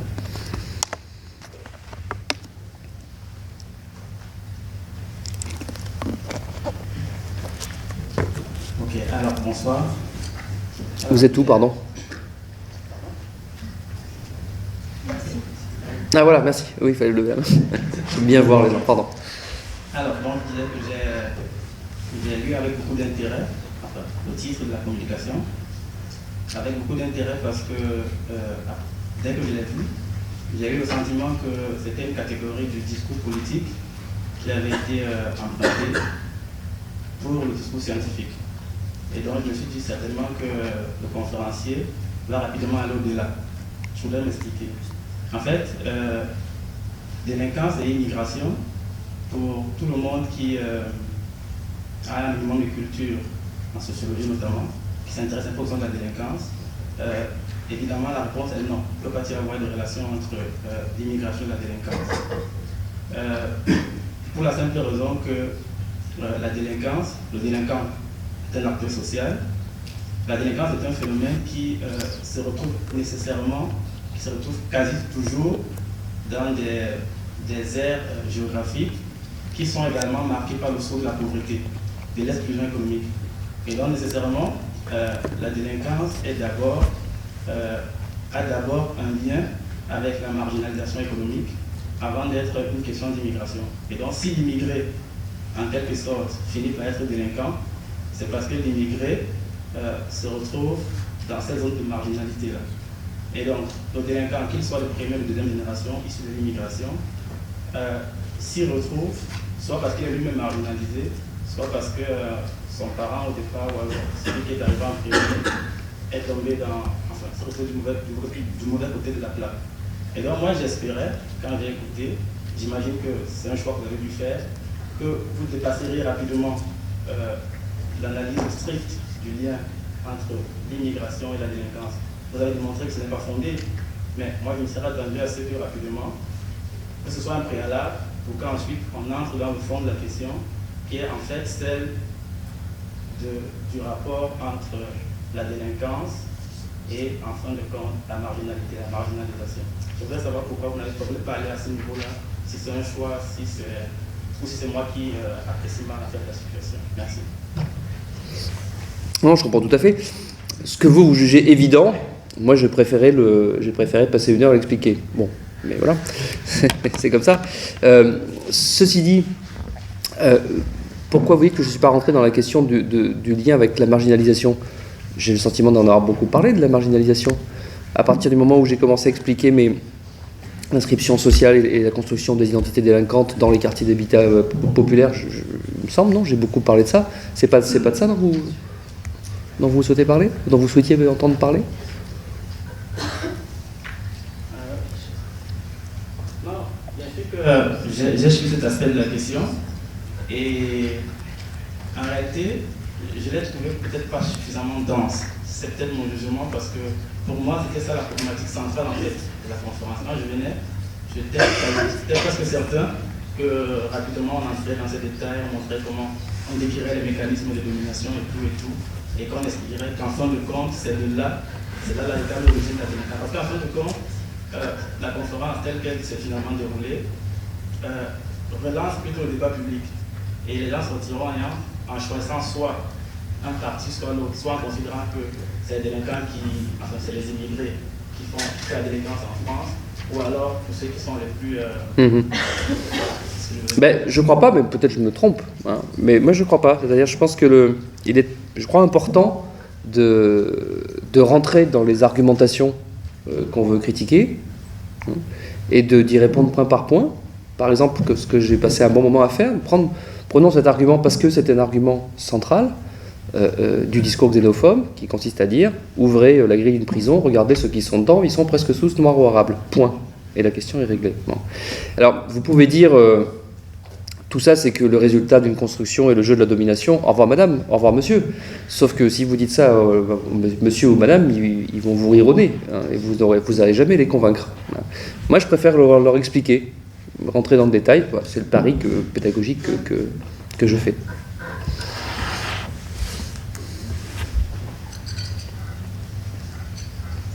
Oui, j'avais une question concernant l'usage médiatique et politique de nouveaux mots comme l'immigrationnisme, comme le racisme anti-blanc. Quelle analyse vous en faites? Comment ils sont apparus selon vous? Et comment ça se fait qu'il n'y ait aucune levée de bouclier face à des mots qui sont des aberrations en soi, je trouve, pour ma part.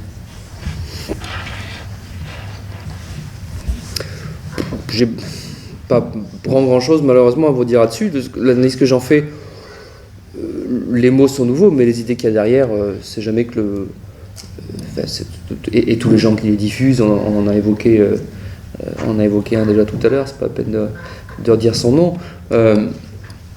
C'est des gens qui ne font que recycler le fonds de commerce de l'extrême droite depuis l'Action française, quoi. Enfin, c'est toujours la même histoire. Hein. Moi, je vois vraiment rien de nouveau. Voilà, donc il y a quelques petites formules un petit peu nouvelles, et puis on va mettre maintenant plus l'accent sur la religion, mais quand on regarde derrière ça, c'est toujours le même truc. Hein, et le dernier crétin à la mode qui nous expliquent que de toute façon derrière ça ils vont nous remplacer au plan démographique. C'est la grande peur de l'action française. Je veux dire que c'est écrit en bon, c'est tout ça et c'est vraiment le bon vieux fonds de commerce de l'extrême droite recyclé, quoi, mis avec des mots nouveaux. Ouais, il y en a tout un tas. Alors ce qui est beaucoup plus étonnant pour moi, c'est jamais ça. Moi je suis jamais surpris que régulièrement on trouve cette idéologie refourguée, recyclée et régénérée par de nouveaux types, quoi. Ça, c'est pas surprenant. Ce qui est beaucoup plus surprenant et inquiétant, effectivement, c'est le fait qu'ils ne rencontrent pas forcément de levée de bouclier, comme vous disiez, en face. En particulier, ce que moi je trouve très affolant, c'est la facilité avec laquelle ils s'expriment dans les grands médias. Ça, c'est tout à fait, c'est effectivement tout à fait inquiétant, hein. Et ça suppose forcément au moins des complicités passives, on va dire. Ben, voilà, pour parler de ce type, là, Zemmour, mais qui a tellement d'audience médiatique, il faut bien. Moi, j'ai tout à fait frappé, catastrophé de ça. Hein. Et puis dans certaines il y en a comme ça certainement, il y a des émissions, on a l'impression qu'ils ont presque leur siège, quoi, avec le nom derrière, quoi, hein. C'est tout à fait étonnant. Donc c'est là, à mon avis, qu'est le souci.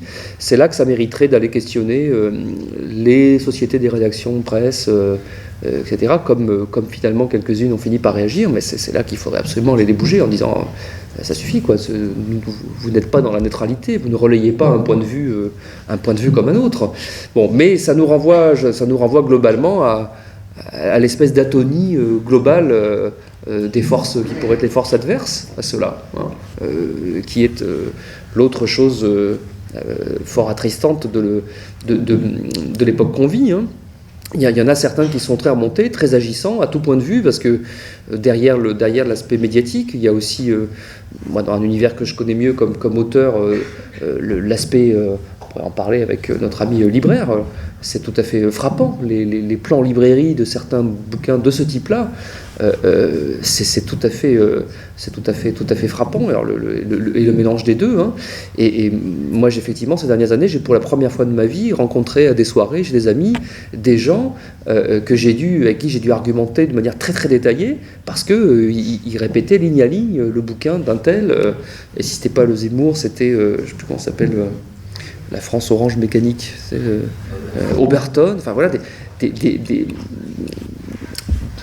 toute cette série de propagandistes, quoi, hein, mais qui sont des gens, enfin voilà, qui arrivent à vendre des livres dans les relais H des gares, quoi, hein. C'est de la très grande diffusion. Nous, à côté de ça, on fait pleurer, hein, avec nos petits tirages universitaires. Ça, c'est effectivement très inquiétant, ouais, effectivement très inquiétant. Je pense qu'il ne faut pas hésiter à secouer, pour le coup, à secouer des journalistes en particulier, quoi, à secouer les journalistes et les sociétés, et les rédactions et les syndicats de journalistes, parce que là, ils sont très endormis, à l'image de tout le monde, hein, on est tous un peu trop endormis.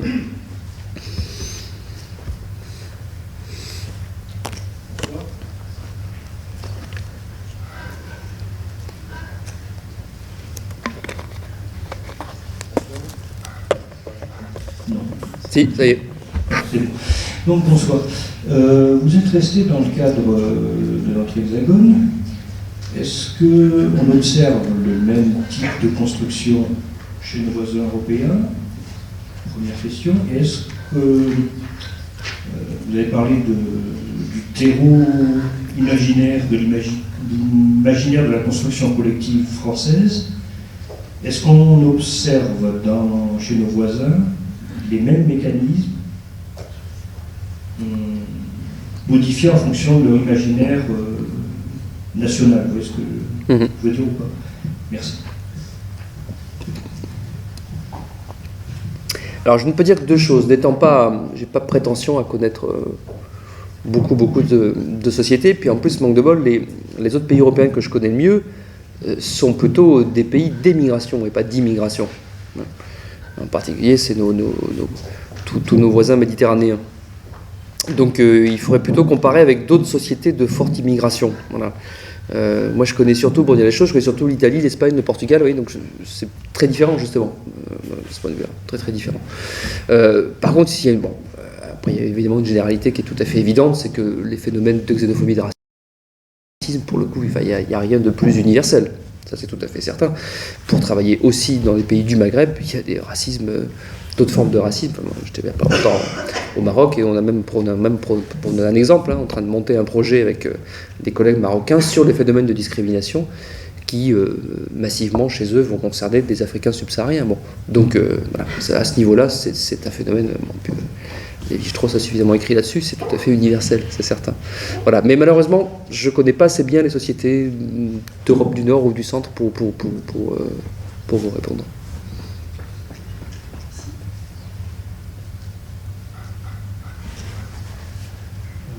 Je voulais vous remercier d'abord de la conclusion, puisque c'est vrai que je pense que si la délinquance en col blanc était réellement poursuivie comme elle devrait l'être, on aurait une sociologie des prisons complètement différente. Ça me paraît assez évident. HSBC peut en témoigner, sans doute. Je voulais savoir s'il y avait eu des études faites sur la perception des Français sur les prisons et l'évolution, s'il y avait eu une évolution entre les deux gouvernements, les deux derniers gouvernements français. Bon. Je me tourne vers un de mes collègues spécialistes des questions carcérales. J'aurais tendance sur la deuxième question à répondre non. Je ne vois pas trop les évolutions qu'il y a pu y avoir récemment dans la perception, c'est ça votre question, dans la perception de l'opinion publique. Déjà, ce qui est sûr, c'est qu'il y a dans les pratiques, il n'y a pas eu de rupture entre les deux gouvernements au niveau de la population carcérale. Je ne suis pas bien persuadé qu'il y ait eu de changements particuliers là-dedans. Je ne suis pas persuadé qu'il y en aura d'ailleurs tout court. Il y a un certain bouillonnement par moment au ministère de la Justice, mais qui ne se traduit pas dans beaucoup de transformations par ailleurs, sachant que c'est un terrain manifestement miné sur lequel la garde des Sceaux est aussi assez isolée, il faut dire ça, sans doute. Donc voilà, non, je ne l'ai pas senti. Je peux même vous donner une anecdote précise. J'ai fait partie d'un petit groupe là, que le ministère de la Justice avait mis en place il y a un an autour de la question carcérale. Je suis allé à une réunion et je n'irai plus aux autres parce que les gens qui étaient là, qui pour la plupart ne connaissaient pas du tout le sujet, tenaient des propos qui étaient à peu près ceux du Café du Commerce et qu'on entend partout. Et pourtant, c'était tous des gens qui étaient a priori favorables à cette ministre ou à ce gouvernement. Donc, j'ai vraiment pas le sentiment qu'il y ait une rupture particulière à ce niveau-là.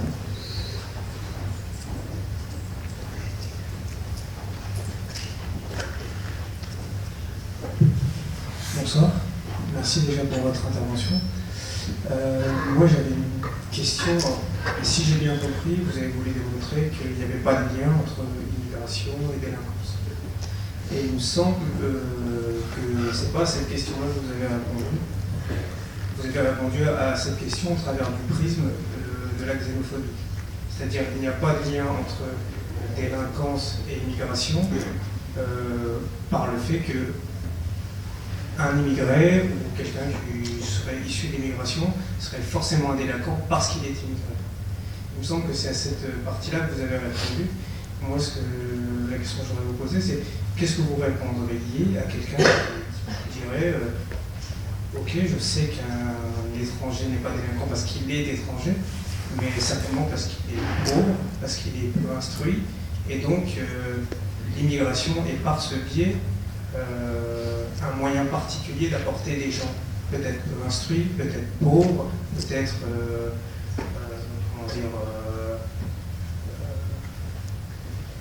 ouais, en fait, l'immigration serait peut-être un moyen de générer un terrain propice à la délinquance, non pas parce que oui, je comprends. est délinquant. Donc qu'est-ce que vous répondriez à ces gens-là? Parce que moi j'ai l'impression que c'est plus ce discours-là que j'entends aujourd'hui, c'est une tournure un peu subtile, c'est-à-dire que c'est plus l'étranger parce qu'il est étranger, mais en même temps on ne peut pas apporter toute la pauvreté du monde dans notre pays, et donc la délinquance c'est quand même à cause de l'immigration.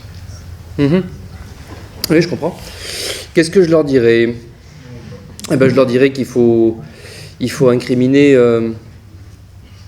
il faut se retourner vers les industriels, les grandes entreprises, celles qui, il y a 40 ans, pour construire des ponts, des routes, sont allées chercher des ouvriers analphabètes pour que ce soit de la main-d'œuvre bon marché, bien docile, etc.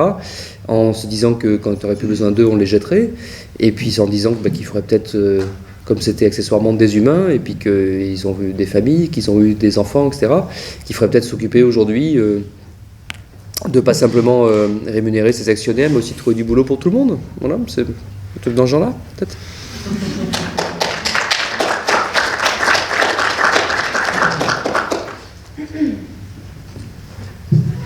Bonsoir et merci.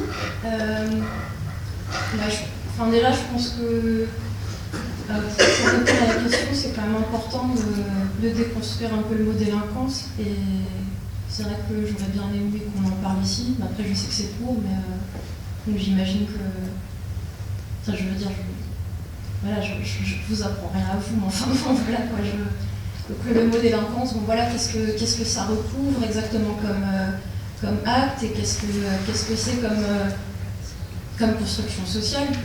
Peut-être discuter le fait qu'on considère la délinquance comme quelque chose d'acquis, qui est une catégorie en soi, alors que bon, à un moment donné, il y a une société qui a décidé est-ce qu'un acte va être discutable et condamné ou pas, et lorsqu'il est condamné, quand est-ce que c'est important de faire appliquer la loi ou pas, quand est-ce que c'est plus menaçant pour la société de fumer un pétard dans une fête, est-ce que c'est plus menaçant à Versailles ou à Aubervilliers. Et peut-être qu'à cet endroit-là de la réflexion, peut-être qu'on retrouve les éléments, disons, de race, d'ethnicité ou de religion, quoi que ce soit, qui passent un peu à la trappe. Je pense, si on étudie la chose que sous l'angle de classe sociale, qui est super important, mais qui n'est pas, je pense, qui ne recouvre pas 100% l'explication. Et enfin, bon, c'est délinquance, mais ça peut être autre chose. Ça peut être, voilà, on parlait tout à l'heure d'échec scolaire. Bah oui, le mot échec scolaire pose problème aussi pour ces raisons. Et aussi, vous parliez du mythe égalitaire républicain. Et dans ce cadre-là, j'aimerais bien vous poser la question qui fâche un peu, les statistiques ethniques. Qu'est-ce que vous en pensez? Voilà. D'accord. Moi, ça ne me fâche pas du tout. Ce qu'on disait avant, ça me fâchait beaucoup plus. Moi, ce que j'en pense, c'est que j'ai pas de religion sur la question, au sens où j'ai pas d'impératif catégorique sur la question. On peut en parler très tranquillement. La seule chose, évidemment, dont je ne veux pas entendre parler, mais ça, sauf exception, c'est pas ce qui est proposé en France. Hein. C'est des choses qui seraient des statistiques type ethno-raciale à l'américaine. Bon, mais ça, c'est pas ce dont il est question, heureusement. Donc ça, évidemment, ce serait contraire pour moi, ça toucherait pour le coup à des fondements philosophiques et moraux. Mais moi, je pense tout simplement que c'est pas utile. Voilà, que c'est pas indispensable pour faire de la recherche. Je le pense en chercheur. C'est-à-dire qu'à chaque fois que j'ai eu besoin, moi, de tester cette variable, et je l'ai testée, pour tester évidemment, j'ai cité un cas d'une recherche où j'ai trouvé ça, c'était essentiel de le faire, et je trouve que le résultat était extrêmement important.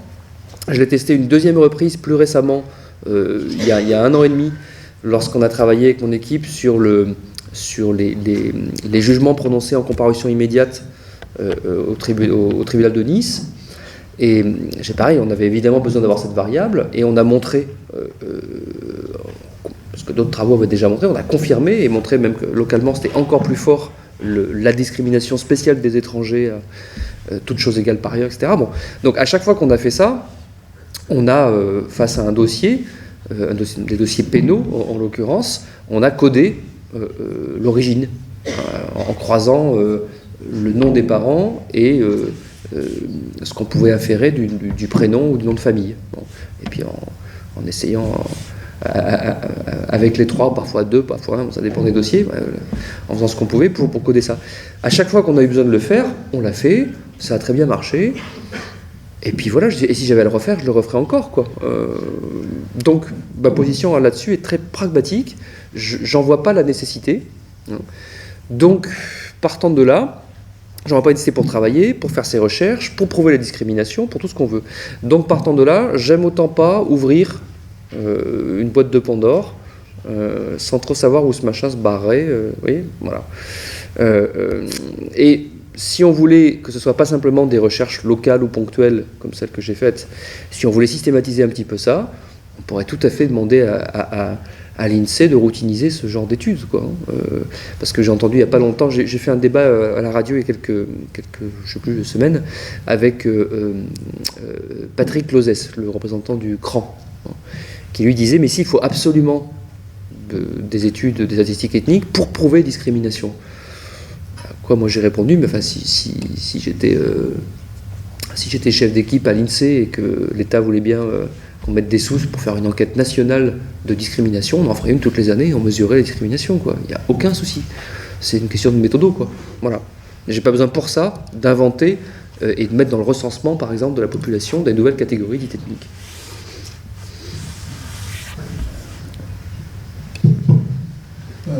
Bonsoir. Moi j'avais juste une question dans cette but.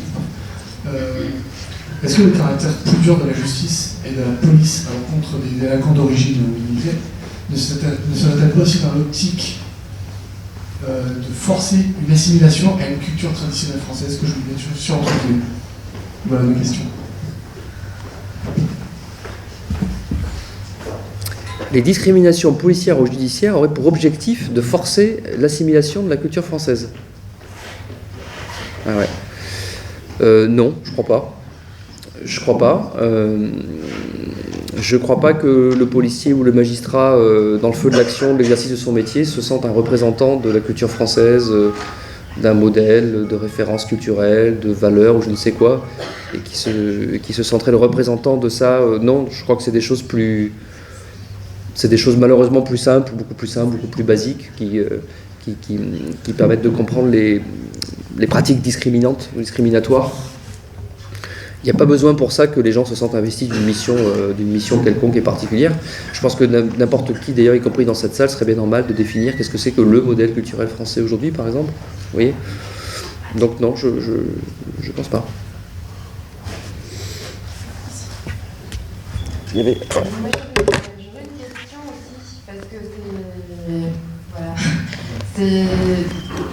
Moi j'ai trouvé tout ça fort intéressant. Pourquoi on a posé la question aussi de cette façon-là? Parce que le titre, on en parlait tout à l'heure, c'est au niveau de Sud étudiant qu'il a été décidé. Pourquoi on a voulu ce titre-là? Pourquoi on a voulu cette thématique-là? Parce qu'à un moment, comme ça a déjà été dit, on est dans une société où dans le débat public, voilà, on entend beaucoup des Zemmour, on entend beaucoup tous ces gens-là qui sont invités partout et qui nous disent les choses très simplement comme ça, sans détail, qui nous posent des affirmations comme celle de la maison d'arrêt, c'est que des Noirs et des Arabes. Et puis après, je pense que ça nous est tous un peu arrivé.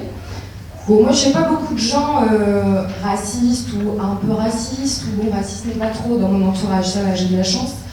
Mais quand on va chez des gens et puis qu'on discute dans des soirées, cet argument-là il revient sans arrêt. Oui, mais quand même, on le sait que ça, c'est comme ça. On le sait que c'est les Noirs qui vont en prison. On le sait que les Arabes sont tous des voleurs. Et puis, on le sait que de toute façon, c'est à cause des immigrés que Marine Le Pen va passer. Parce que oui, maintenant, c'est devenu l'apanage des gens de gauche de dire à cause des immigrés, le Front National va venir. On a tous très peur. Donc, on est dans ce débat-là. Et c'était important au moment de poser la question ici. Alors, bien sûr, j'imagine que, vu le titre, vu l'affiche, on n'a pas forcément attiré des détracteurs ce soir, et dans un sens tant mieux, puisque ça se serait passé certainement moins raisonnable, enfin moins bon enfant, on va dire. Mais j'ai eu peur, j'ai cru à un moment, mais non. Mais la question à se poser derrière tout ça, finalement, c'est pas juste immigration et délinquance. Voilà, quelle est la corrélation, c'est quoi, quel est le sujet et qu'est-ce que veulent dire les mots concrètement. Nous, on est des militants. Cette conférence-là, elle s'inscrit dans un cadre militant, même si c'est des universitaires qu'on a invités tout au long de ce cycle de conférences. Et finalement, la question, est-ce que ce serait pas plutôt de se poser... la question à se poser, est-ce que ce serait pas plutôt... Oui, mais à un moment, on est dans une société, on a dit, les immigrés sont marginalisés, du coup, ça amène vers la délinquance. Mais en fait, pas que les immigrés, tous ceux qui sont ghettoisés, etc. On est dans une société d'inégalité hallucinante. que ce soit par rapport à son origine, par rapport à sa classe sociale, qui est une question éminemment importante aujourd'hui, ça c'est mon avis. Et finalement, est-ce que la question réelle derrière ce concept immigration, délinquance, les corrélations qui existent, est-ce que la question à se poser, c'est par un moment, plutôt que d'être endormi, comme vous l'avez dit tout à l'heure, est-ce qu'il faudrait pas juste à un moment, là je vais me faire plaisir, se lever, mettre un méga coup de pied dans ce système qu'on subit depuis des dizaines d'années, des siècles, et qui se construit sur des inégalités, sur l'oppression de certaines couches de population, et à un moment, quand il y a une tentative de rébellion, quand il y a ce système de dire je me fais rejeter par la société, je vais rejeter la société à mon tour, là on parle de délinquance et puis on ouvre des prisons, parce que comme vous l'avez dit, il n'y a pas beaucoup de col blanc dans les prisons. Donc voilà, c'était ça ma question, essayer de replacer dans un contexte un peu plus global.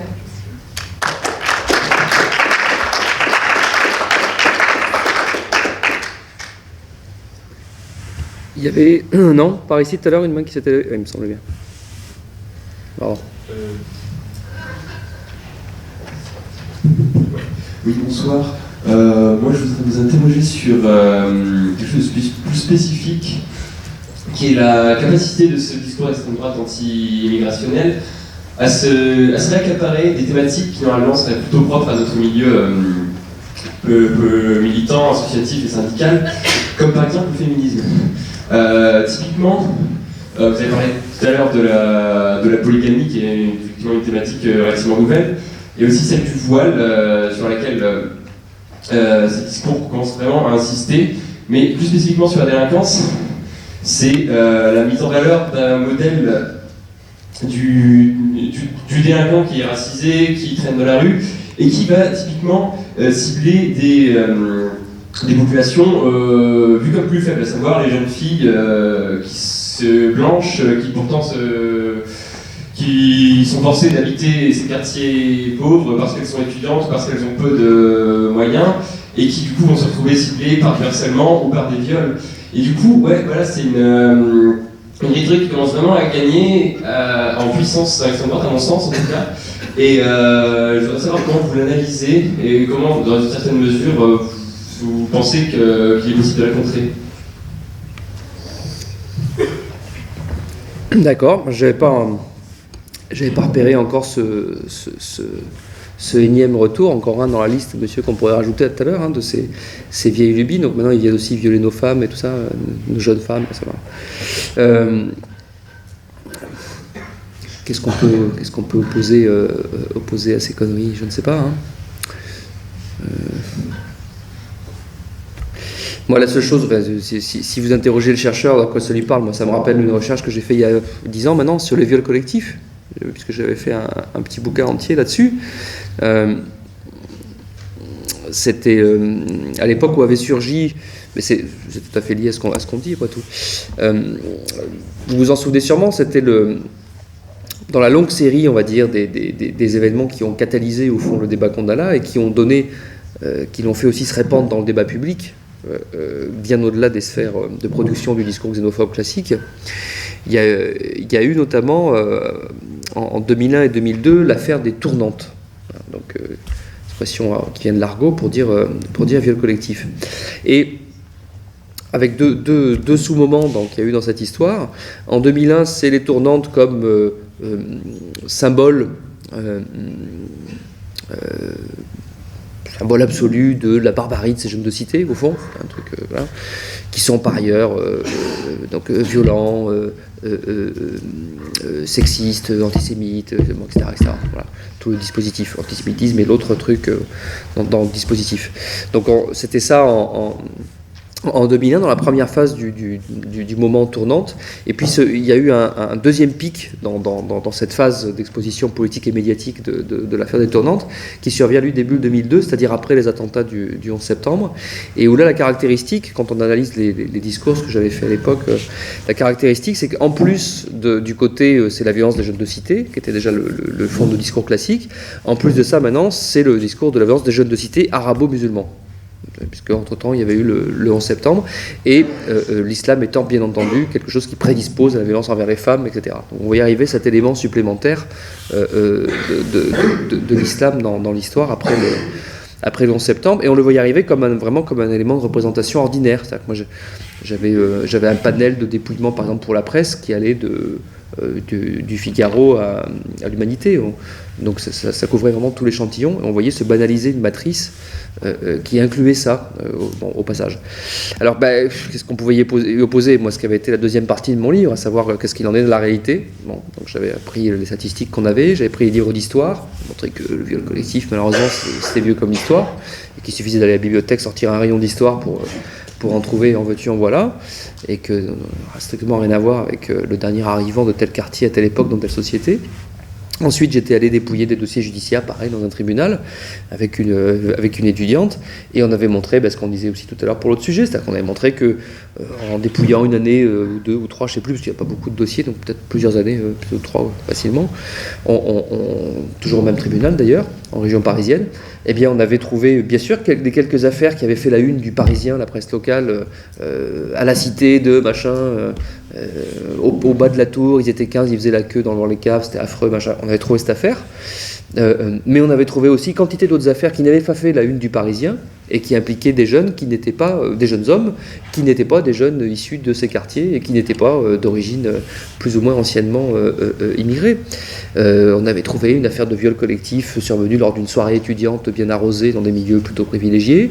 On avait trouvé une affaire de viol collectif survenue dans un internat agricole, dans un lycée agricole, survenue là aussi sur une population moins privilégiée mais qui n'était pas non plus la population type cité.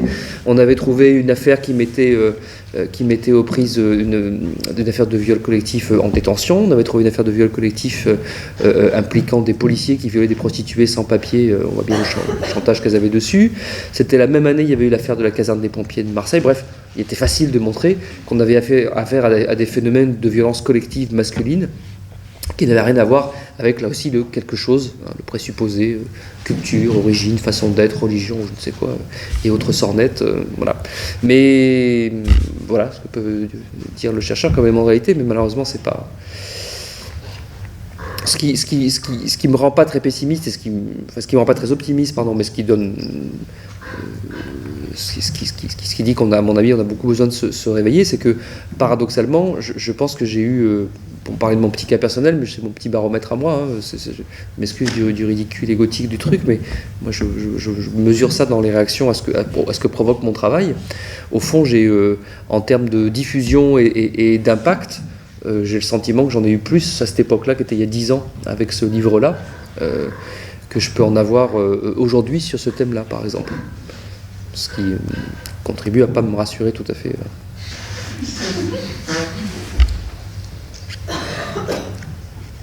Bonsoir. J'ai bien entendu votre conférence et puis les questions posées par les auditeurs. Commence à se formuler une question dans mon esprit que je trouvais de plus en plus surprenante, pour ne pas dire qui pourrait paraître hallucinante. Je pars du postulat que vous avez essayé d'écrire à quoi pouvait servir l'acte de délinquance dans un territoire assez pauvre culturellement, où il y a un déclassement, pour pas dire, non, même pas un déclassement, c'est un maintien dans une classe sociale, dans une prison sociale. Donc la délinquance apparaît pour le délinquant comme une réalisation de soi. Donc il y a une forme d'utilité. Si on renversait cette perspective, est-ce qu'on peut se demander à quoi la délinquance peut-elle servir à la société? J'insiste sur cette question pour dire que toute marge questionne la centralité. Toute marge vient rappeler comment tourne une société. Et que la délinquance, évidemment, qu'on ne peut pas l'éradiquer, qu'il peut toujours y avoir des personnes qui vont porter atteinte au bien d'autrui, surtout quand l'accès à la propriété devient de plus en plus compliqué. Mais néanmoins, j'ai l'impression que derrière la lutte contre la délinquance, il y a aussi des intérêts économiques, il y a aussi une politique répressive doit être financée, que dans certaines catégories comme les services de police, on continue d'engager. C'est un secteur, on va dire, qui ne connaît pas la crise, et que si demain un jeune bachelier ne trouve pas d'emploi, il peut intégrer les services de police. Donc je ne sais pas si cette sensation que j'ai peut être exploitée par vos analyses. Merci. Alors oui, à condition juste de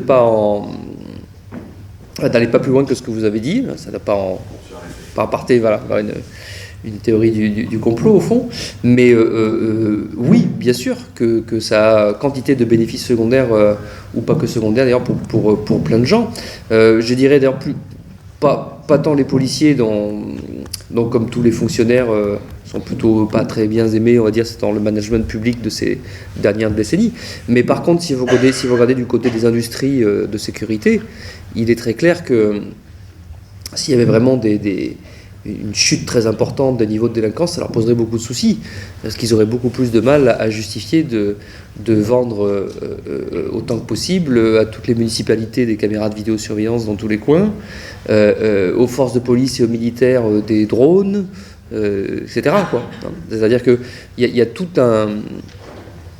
La délinquance suscite et permet d'entretenir deux ensembles de personnes, deux catégories d'élite, politique et économique, que vous l'avez très justement dit, en entretenant deux fictions. La première, qui est une fiction qui sert le politique, c'est la fiction que je vais apporter une réponse juridique à la délinquance. On voit bien comment on réforme le code pénal tous les 6 mois en France, on fait une loi tout le temps pour réformer ces choses-là. Évidemment, quand il y a en plus un attentat, on annonce encore 2, 3, 4 lois qui vont s'enchaîner. Il y a eu 5 lois qui portaient sur le terrorisme, rien qu'entre 2006 et... donc en moins de 10 ans, mais nous avons déjà tous oublié tellement on est bombardé de changements et d'informations là-dessus. Donc on va faire la 6e, puis la 7e, etc. Donc ça permet d'entretenir au fond cette fiction, et ça sert le politique, ça lui sert de fonction, ça lui permet de se dire je suis un rempart contre, etc. Voilà mon sens, voilà mon utilité. Et le politique est évidemment ravi de l'aubaine, puisqu'il vit par ailleurs dans une époque où sur d'autres sujets où on l'attend de manière primordiale, il est incapable de répondre, notamment sur les questions économiques et sociales. Donc évidemment, si en plus de ça, pour dire les choses concrètement, déjà qu'ils ne sont pas foutus de faire quoi que ce soit sur le chômage, il faut bien qu'ils trouvent un truc quand même pour s'affirmer la puissance de l'État et tout ce qui va avec. Et donc il n'y a rien de tel que de se poser en garant sécuritaire, etc. Donc je pense que ça sert beaucoup, bien sûr, tout un ensemble de postures politiques, et de tous bords, même si c'est plus marqué à certains endroits et d'un certain côté. Et puis par ailleurs, je pense que ça nourrit beaucoup, oui, bien sûr, les industries de sécurité, en particulier, et je pense pas tant, quand je dis ça, je pense pas tant au gardiennage qu'à tout ce qui sont les nouvelles technologies, qui sont un gouffre, un aspirateur financier extrêmement important. Parce que le gardiennage lui-même est plutôt en stagnation, voire en léger déclin en tant que marché, commercial ces dernières années. Par contre, la vidéosurveillance et toutes les autres technologies type drone ou machin, etc., connaissent des chiffres de croissance annuelle à 2 chiffres. Donc ça me paraît tout à fait clair qu'effectivement, ça sert aussi la société en ce sens-là, et c'est pas perdu pour tout le monde, loin de là.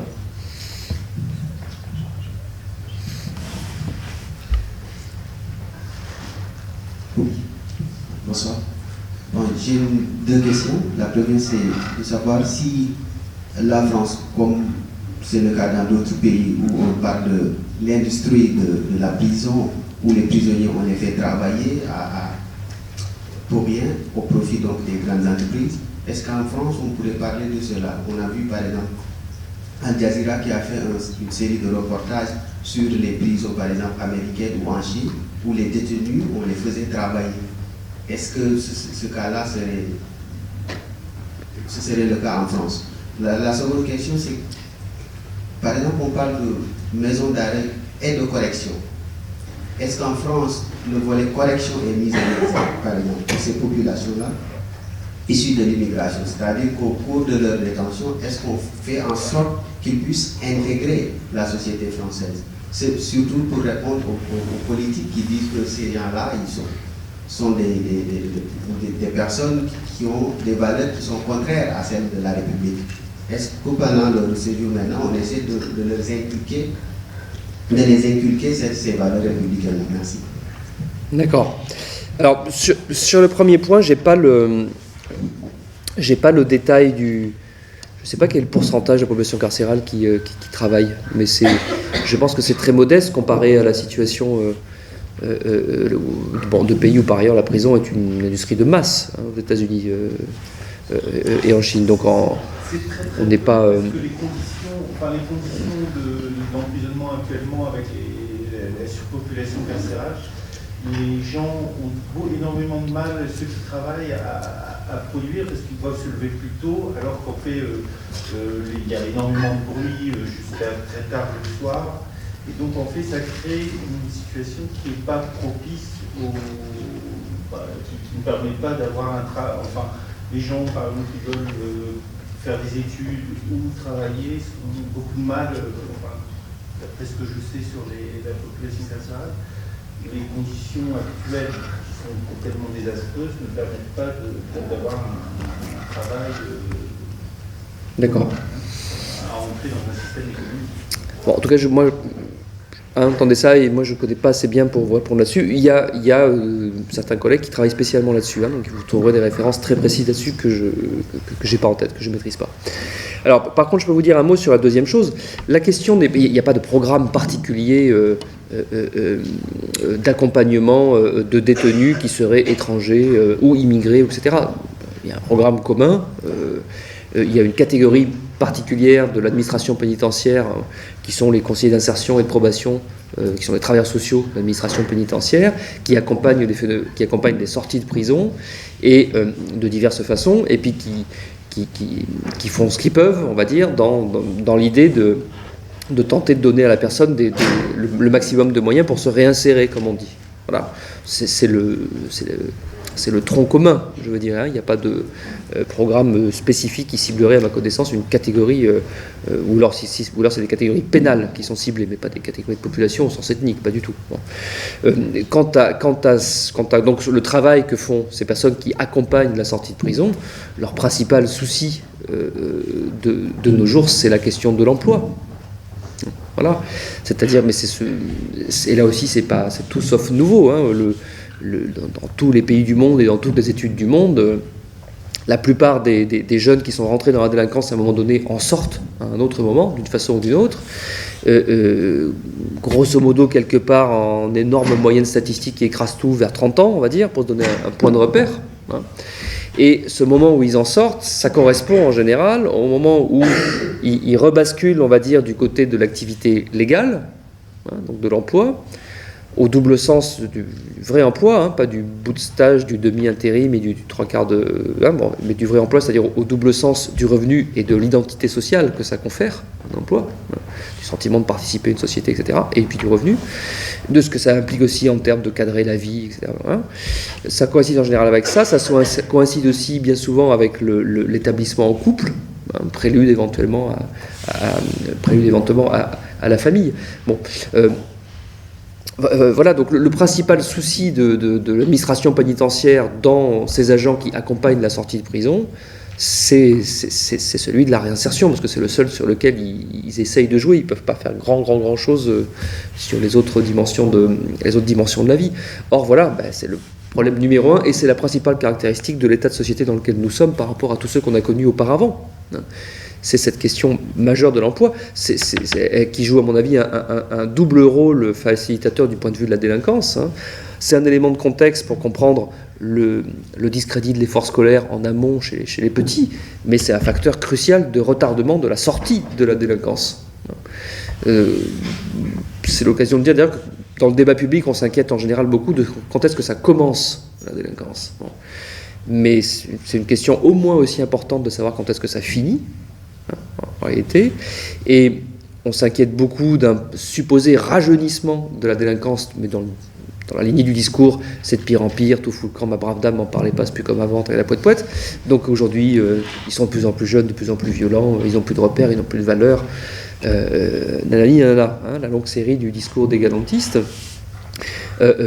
Or, à mon sens, s'il y a une évolution du point de vue des trajectoires, des courbes parages qu'on pourrait faire au fond de la délinquance, s'il y a une évolution, à mon sens, c'est plutôt celle d'un vieillissement de la délinquance que de son rajeunissement, et qui me paraît être très lié à la question de l'insertion professionnelle ou de la non-insertion professionnelle.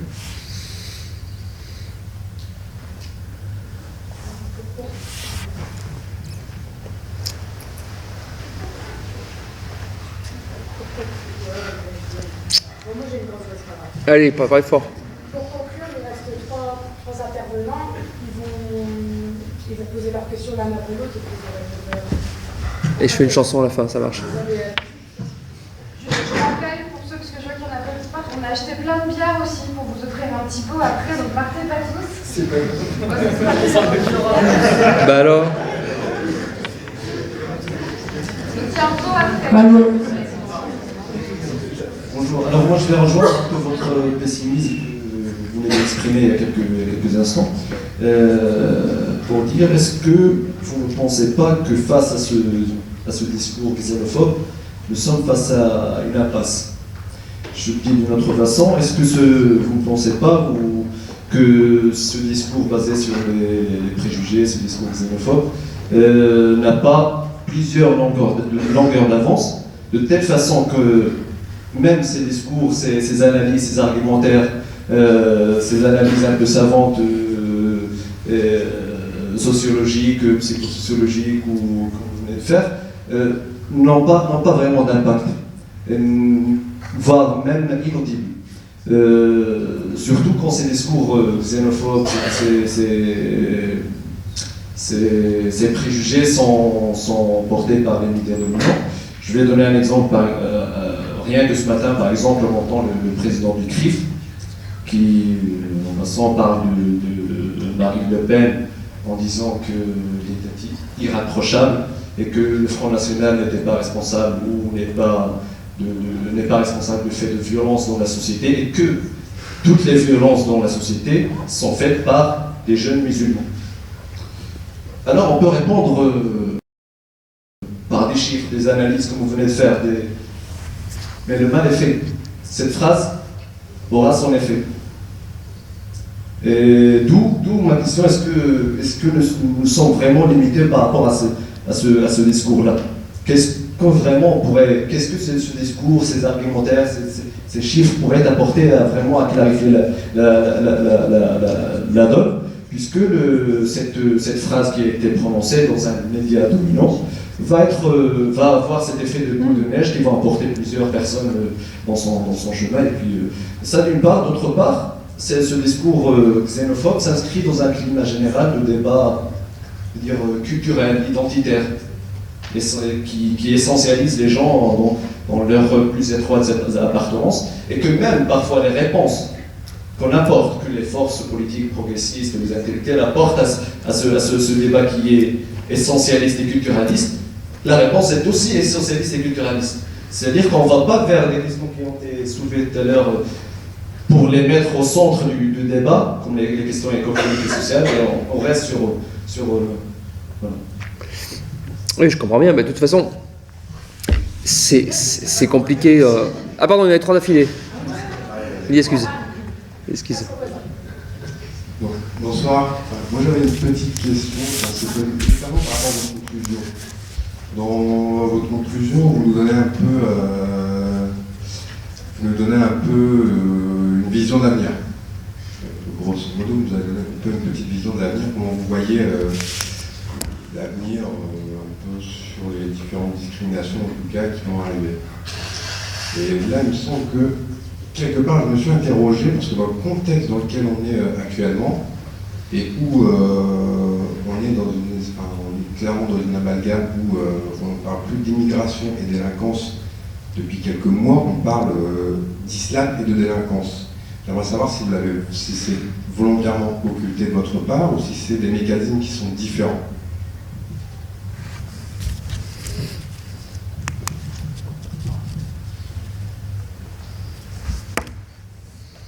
Bonsoir.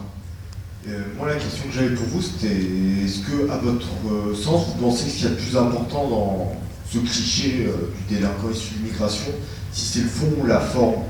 Si le fond, comme vous disiez, problème d'intégration de la part de la France ou autre, ou juste la forme, les médias, vous n'en avez pas beaucoup parlé d'ailleurs, parce que vous regardez dans les médias, on lit tous les jours, par exemple, un Français d'origine algérienne a tué un tel, un Français d'origine maghrébine a fait telle ou telle chose, mais on lit rarement un franco-français d'origine strasbourgeoise a fait la même chose. C'est un peu dans la présentation. Alors, je pense que vous n'avez pas beaucoup parlé des médias, mais je trouve que c'est plus la forme quand même qui fait ça que le fond. Je voulais savoir ce que vous en pensez. C'est une... Encore? Ah. C'est à vous. Ouais. J'ai du mal à répondre sur la dernière question. Je vais prendre mon joker. Hein, et puis on va continuer à la bière après, parce que là, comme ça, je n'aurais pas dire. Est-ce que j'ai fait exprès de ne pas parler de l'islam ? Non, mais je ne l'ai pas fait. Je vois bien ce que vous voulez dire. En plus, je pense qu'on vit un moment très particulier. Mais pour le coup, c'est pas, si j'en ai pas parlé, c'est parce que l'angle d'attaque de l'islam, là, c'est très conjoncturel, l'histoire des attentats. Dans les mois avant et dans quelques mois, même Le Pen n'arrivera pas en disant l'islam fabrique de la délinquance en série. Ce sera trop gros. Il le prendra autrement. Vous voyez, ça viendra sur la question de la laïcité. Ça ne viendra pas sur la question de la délinquance. Bon. Là, je pense que c'est très conjoncturel. Sinon, c'est une trop grosse ficelle. C'est pour ça que j'en ai pas parlé. C'est mieux de parler des Roms, des Arabes, des Subsahariens, des machins, en disant que c'est leur modèle patriarcal, au machin, tout ce qu'on veut. Mais voilà. Par contre, par ailleurs, la question de l'islam, bien sûr, elle est énorme. C'est un sujet de conférence à part entière et par ailleurs. Hein. Et c'est un renouvellement extraordinaire de la rhétorique xénophobe sous la laïcité, bien sûr. À tel point qu'à écouter certains, on a l'impression que la devise républicaine, ce serait liberté, égalité, laïcité, alors que c'est fraternité, quoi. Mais voilà. Donc oui, c'est fait exprès au fond parce que je pense que c'est pas c'est pas le centre du débat, et ce ne sera pas, même, bon, je pense que c'est un effet conjoncturel et qu'on va revenir à autre chose. Mais peut-être je me trompe. Mais ça me paraît trop gros, voilà. Ce serait trop facile à... Malheureusement, les gens sont plus malins que ça, quoi, ceux qui tiennent les discours xénophobes. Je pense pas qu'ils nous tiendront longtemps le simple discours musulman terroriste sans plus, quoi. Voilà. Après, sur votre autre question, au fond, sur la première intervention, de toute façon, quand on lit le bouquin de Gérard Noiriel, à partir du moment où on est dans une phase où la situation économique fait qu'il faut trouver des boucs émissaires à tout ça, il y a un tel mécontentement, ressentiment, etc. C'est sûr que face à ça, on rame, et c'est pas les argumentations qu'on développe qui vont massivement, de toute façon, contenter des gens qui sont en colère et qui ont besoin de mettre un nom sur un visage, de mettre un ennemi, de trouver une explication à leur souffrance, à leur malheur. C'est évident qu'on va ramer derrière. Donc c'est pas là, moi, que je prétends pas, évidemment... j'imagine bien que face, comme vous le disiez tout à l'heure, face à un tout autre public, on aurait été conspué, on serait bagarré, enfin voilà. Donc c'est pas, évidemment, j'ambitionne pas ça, et je suis lucide sur le minuscule petit truc que je peux faire. Mon propos à moi, c'est plutôt de contribuer à armer intellectuellement des gens qui sont déjà dans ces attitudes et qui vont se retrouver en position d'argumentation. Bon. L'idéal, c'est que vous faisiez par exemple allusion à une scène, tel personnage public, président du CRIF ou autre chose, qui dit telle chose sur les ondes de telle radio à telle heure. Je prétends pas dans mon discours changer l'oreille des millions de gens qui vont l'écouter. Par contre, j'aimerais bien donner 2-3 arguments pour qu'un des 3 journalistes qu'il a en face de lui ait le courage de lui dire « Mais vous êtes un gros raciste, monsieur ». Voilà. Si je pouvais contribuer un tout petit peu à ça, ça correspond à un petit truc. C'est ce qu'on peut tous essayer.